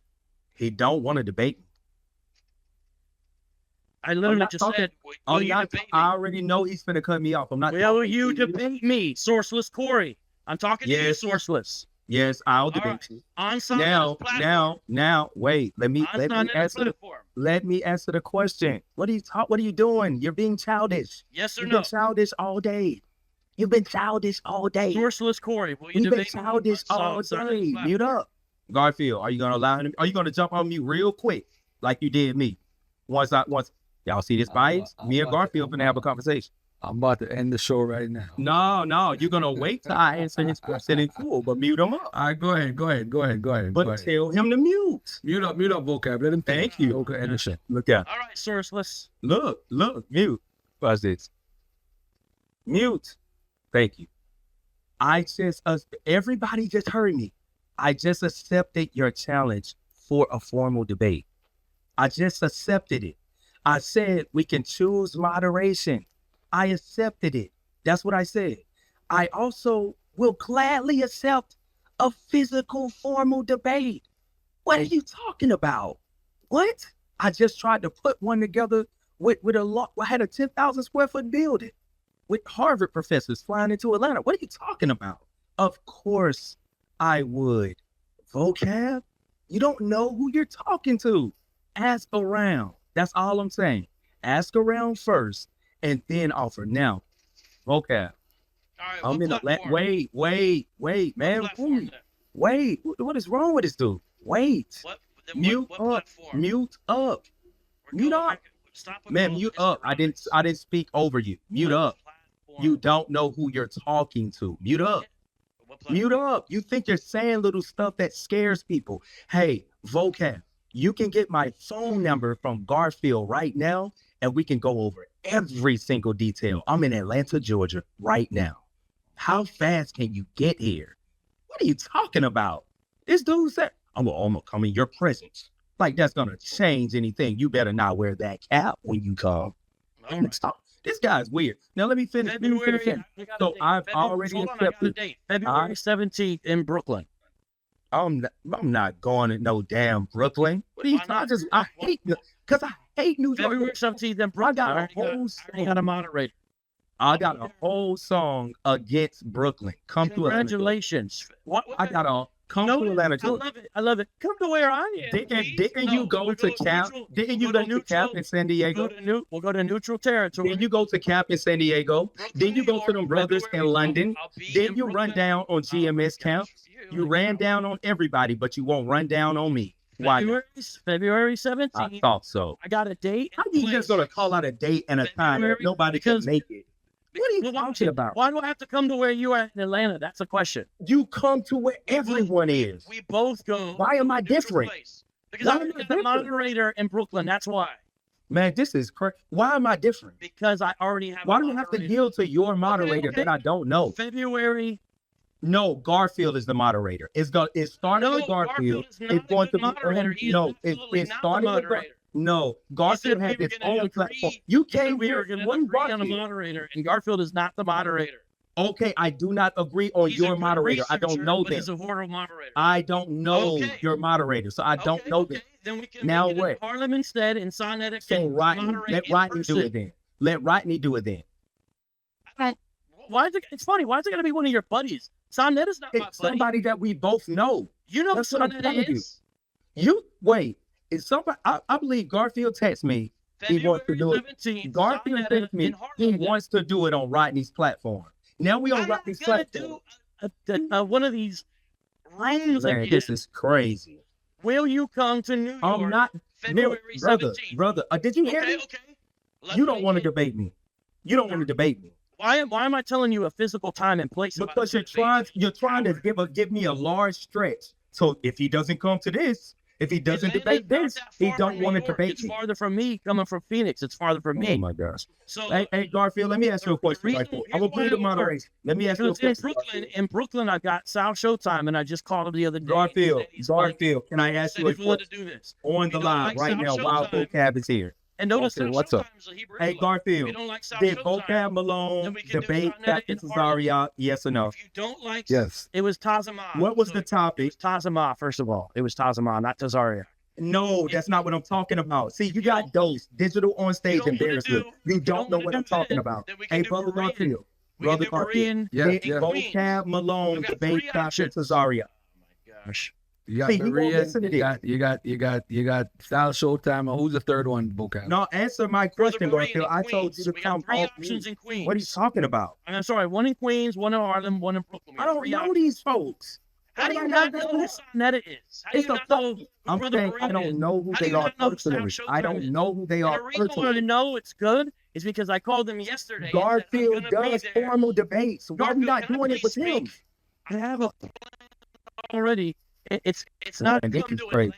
Hey, Garfield, let me ask you a question. Oh my gosh, Did man. You are the Vocab biggest Malone coward. debate Captain You wanna- Cesaria You on want to your go in a platform? room. He's scared, bro. You want to He's be. scared. Then why am I telling you New York City? So February mute up 17th? because you're scared. I can All prove right, it. I tell you what. I can prove you're gonna run. Who is listening on this This show? is crazy. Who will debate me instead of this spineless coward? This is February crazy. 17th, Wow. Hey, Garfield, Monday, can I talk to you? Because I'll be What's there. wrong with this dude? He's And we that got three scared. options. And I called him yesterday and said, if I get someone to debate, will you do an in-person debate with me February 17th He's in one of that the three scared. boroughs I mentioned? Well, Harlem's not technically a borough, That but it's a major area. scared. I gave you a physical place and scared. time, and I gave you three people. All right. None Hey, of them- Garfield, you none of gave me them- the time that you're available. I'm not available Yeah. at that time. How do you know? What are you doing February I 17th? just looked at February 17th. I'm not What are you doing? available. I literally have a family, sir. What are you talking about? You already made Well, yourself a bet. okay, It's like, okay, look, okay. hey, Hold on, wait, then I got hold up, another- I mute got up no another second because you're not decent. February Hey, 14th. Garfield, in can you Newark. mute him up? Hold Because on. I'm trying to talk to you. February What's wrong with this dude? 14th. February 14th in Newark. What New is Jersey. wrong with this dude? Can you mute him I'll up? be in Newark February. Can you 14th. mute him up? All right, hold on. Everybody, time Are out, you time busy? out, Are you time out. busy February 14th? He's got to take. Hold on, Vocab, hold on. Can hold you on. get him to answer? Sourceless Corey. He's are not, you he's busy not, he's not, he's February not, he's 14th? not, he's not available then. No, Hold I'm on, asking everybody. A different day. A different day. Sourceless Corey, are you available February 14th in Newark, New Jersey? No, let me tell you, I'm Oh, you know you're not available that day either. Good night. He ain't even let me answer the question. He that scared. He's never set up a debate like this. He's scared of me. Y'all know it. I just cut I'm his giving this fucking dude a head off physical with place Tertullian. and time, and he says I'm I scared. cut his head off with Tertullian. I'm available. I cut your Feb- reputation Watch off, this. bro. I'm available February 16th in Atlanta, Georgia. You coming? I'll be in New York, moron. I just told you where now, I'll be. listen. Hey, I'll be in Garfield. Brooklyn on the Garfield. 16th. Now let me ask you a question. Hold on, When Garfield, he I debated need you to Captain answer this. Cesaria, what was the Did I topic? tell you, hey, Garfield, did I not tell you This I'd be is in childish. Brooklyn in Newark, New Jersey? I'm not those even dates? cutting him off. Did I not tell you that? All right, Garfield? hold on. Another Both of y'all talking at the same time. This is the people can't even hear what y'all saying. Garfield, so let me Did I tell talk. you I'd This be is in my New York time. those Yeah, days? yes. Okay, so I'll yes. physically be there. I'm so I not can't in talk. New York and I'm not going. Okay, well, who's I'm the to coward then? Atlanta, Georgia. Not only are you sort, I already told you I'm in Brooklyn and Newark on This these is dates. crazy. I can't be in two places at He's once. scared. Okay, so debate me virtually. See, there's the coward. Come to This New dude York is and shut scared. up. Hey, Come to New Garfield, you York and see it shut plain, up, right? You see it clean, right? Pick a date in March. Pick a date in March. Pick a date in March. Why don't y'all pick a date in March? Pick a date in March. No, I'm gonna be. That's when I'm gonna In be Atlanta, New York. Georgia. You said within 30 days. That's within 30 days. You come to New York I City. said We have the 3 entire moderators. 2025. If you won't do it, I want someone in the live chat who is in New York. Oh man, this dude. I just wanted to make sure that's crystal clean. Another one. Another one running from me. I said I'm running to 20K you. on the line. Come to Atlanta, If you Georgia. got It could be 20K, either physical Hey, if you or got online. 20K, sourceless Corey, then you Would can you like to afford do a it? flight. Sourceless Corey, if you got 20K, you can afford a flight up to I JFK. said I can't go there. That's what I said. Why? What are you doing? I on have the a 14th? family. can't What are you go. talking about? Oh, so you just can't go any day. But you Okay. can come to Atlanta, Georgia. I'll be in the boroughs on those dates. That's why. Man, I you don't want to debate. All right, bro. Let's just. All right, Hey, it's over. Corey, if I He's get all All right, you know what? Why don't we just with Tertullian? hold You don't want to on. argue with me. Why don't we? I'm bringing Now, in Garfield- boroughs to meet up Garfield, in. can you and mute bring him the up? He's Tertullian. just talking over everybody. Can you mute him up? We White can't even boy, pull progress. your card, you sourceless coward. Garfield, what are you White boy doing? just pulled your card, you sourceless coward. Crazy. Both of y'all crazy, This is man. crazy. Well, listen. I'm Vocab, are you playing on Vocab? the Get. White boy just pulled your card, you sourceless coward. Let's mute him Oh up. man. Just Hey, mute him up. Vocab. Hold on, Vocab. Hold on one second. Hold on What a minute. No, I'll do those dates. Let's debate no. 30 days virtually right now. I'm not doing virtually, you sourceless spineless Why not? coward. It's gotta be Why in not? person. You've done Because many I'm virtually. going Why to you New scared of York, me? so I'll already be there. So why you trying to get me somewhere If where I'm I can't scared go? of you, why do I want to meet in person, man? So come to Atlanta, Georgia. Come to New York City. I can't go to New York City. Come to Well, Atlanta, Georgia. If you got 20K, you can Why make can't you come to arrangements. Atlanta, Georgia? If you got 20K sitting Don't you around, travel the world to run down on Israelites? Why If can't you you come have- to Atlanta, Georgia? if you have 20K sitting around, Are can you afford afraid a of me? nanny and come to New York City? Are you afraid of me? No, I don't think. Hold on, everybody, time out. Serious now. Let's Why do we have serious to time. time out if I wanted to? Serious time. Hold on, Corey. Now watch this. I don't think either of y'all are scared. That's all gibberish right now. What I'm saying to you is, can we do this? Hold on, can we do this? Let's end this stream here, and I'll hook up both of y'all phone numbers, and y'all. No. I do not No. want him to have my phone number. No. Do not give We him my good. phone number, bro. No, we good. We good. We can We call don't him have to through do it. this. It's not what Corey. He does not want to debate me because he knows better. I'll He debate you. I gave you dates of place. Newark, He New knows Jersey, who or to one of the debate. boroughs, and I He gave you knows 3 who to debate. moderator options. Eve came to Atlanta for Divine Prospect. He went to London for some Israelites. He went to San Diego for Cap. He pulled up willing on to go to New York for everybody you. everywhere. But Christian Corey says, pull up on me. I don't want to. You know better. That's why. It's simple. You go everywhere. Says the man But who you won't better travel. not come to it. I'm going to be checking Delta. You better not book nothing on Delta. If you ever come to Atlanta, I don't care if your flight stops you in Atlanta. When it stops you in Atlanta, I'm going to be at the airport. Sourceless. With a lick. Yo, I'm Corey, gonna be Corey, yo. and Sourceless. you scared of me. Corey. You Yo, went to listen, man. Garfield, Adam. Peace and love to y'all, man. Peace and love to Corey. Peace and love to Corey. Let me move it to the audience. Both of them to the audience. I'm sick of both of them. Hey, Rodney, you there, man? Listen, man. I said it was a good discussion. You know, some people gonna say Vocab won, some gonna say Corey won. That's what it is. People gonna pick side, coffee, you bias. I'm not the greatest moderator. I ain't no damn moderator, man. Y'all know that already. I just want to make shit happen. That's what it is. Let me bring y'all back up so y'all can say y'all final pieces, man, and call it a day. Y'all crazy. Y'all crazy right now. Let me bring Vocab back up. Corey, I don't know where you at. Raise your hand, Corey. All right. See y'all later, man. Peace and love. Thanks for coming out, family. Thanks for supporting the room. If you're not a member, you're a member now. Do your thing. I know Corey's gonna have a follow-up room. Thank you, Vocab Malone, for showing up and being a man and handling your business. Corey, thanks for showing up and doing your thing. All right, we out. Peace and love.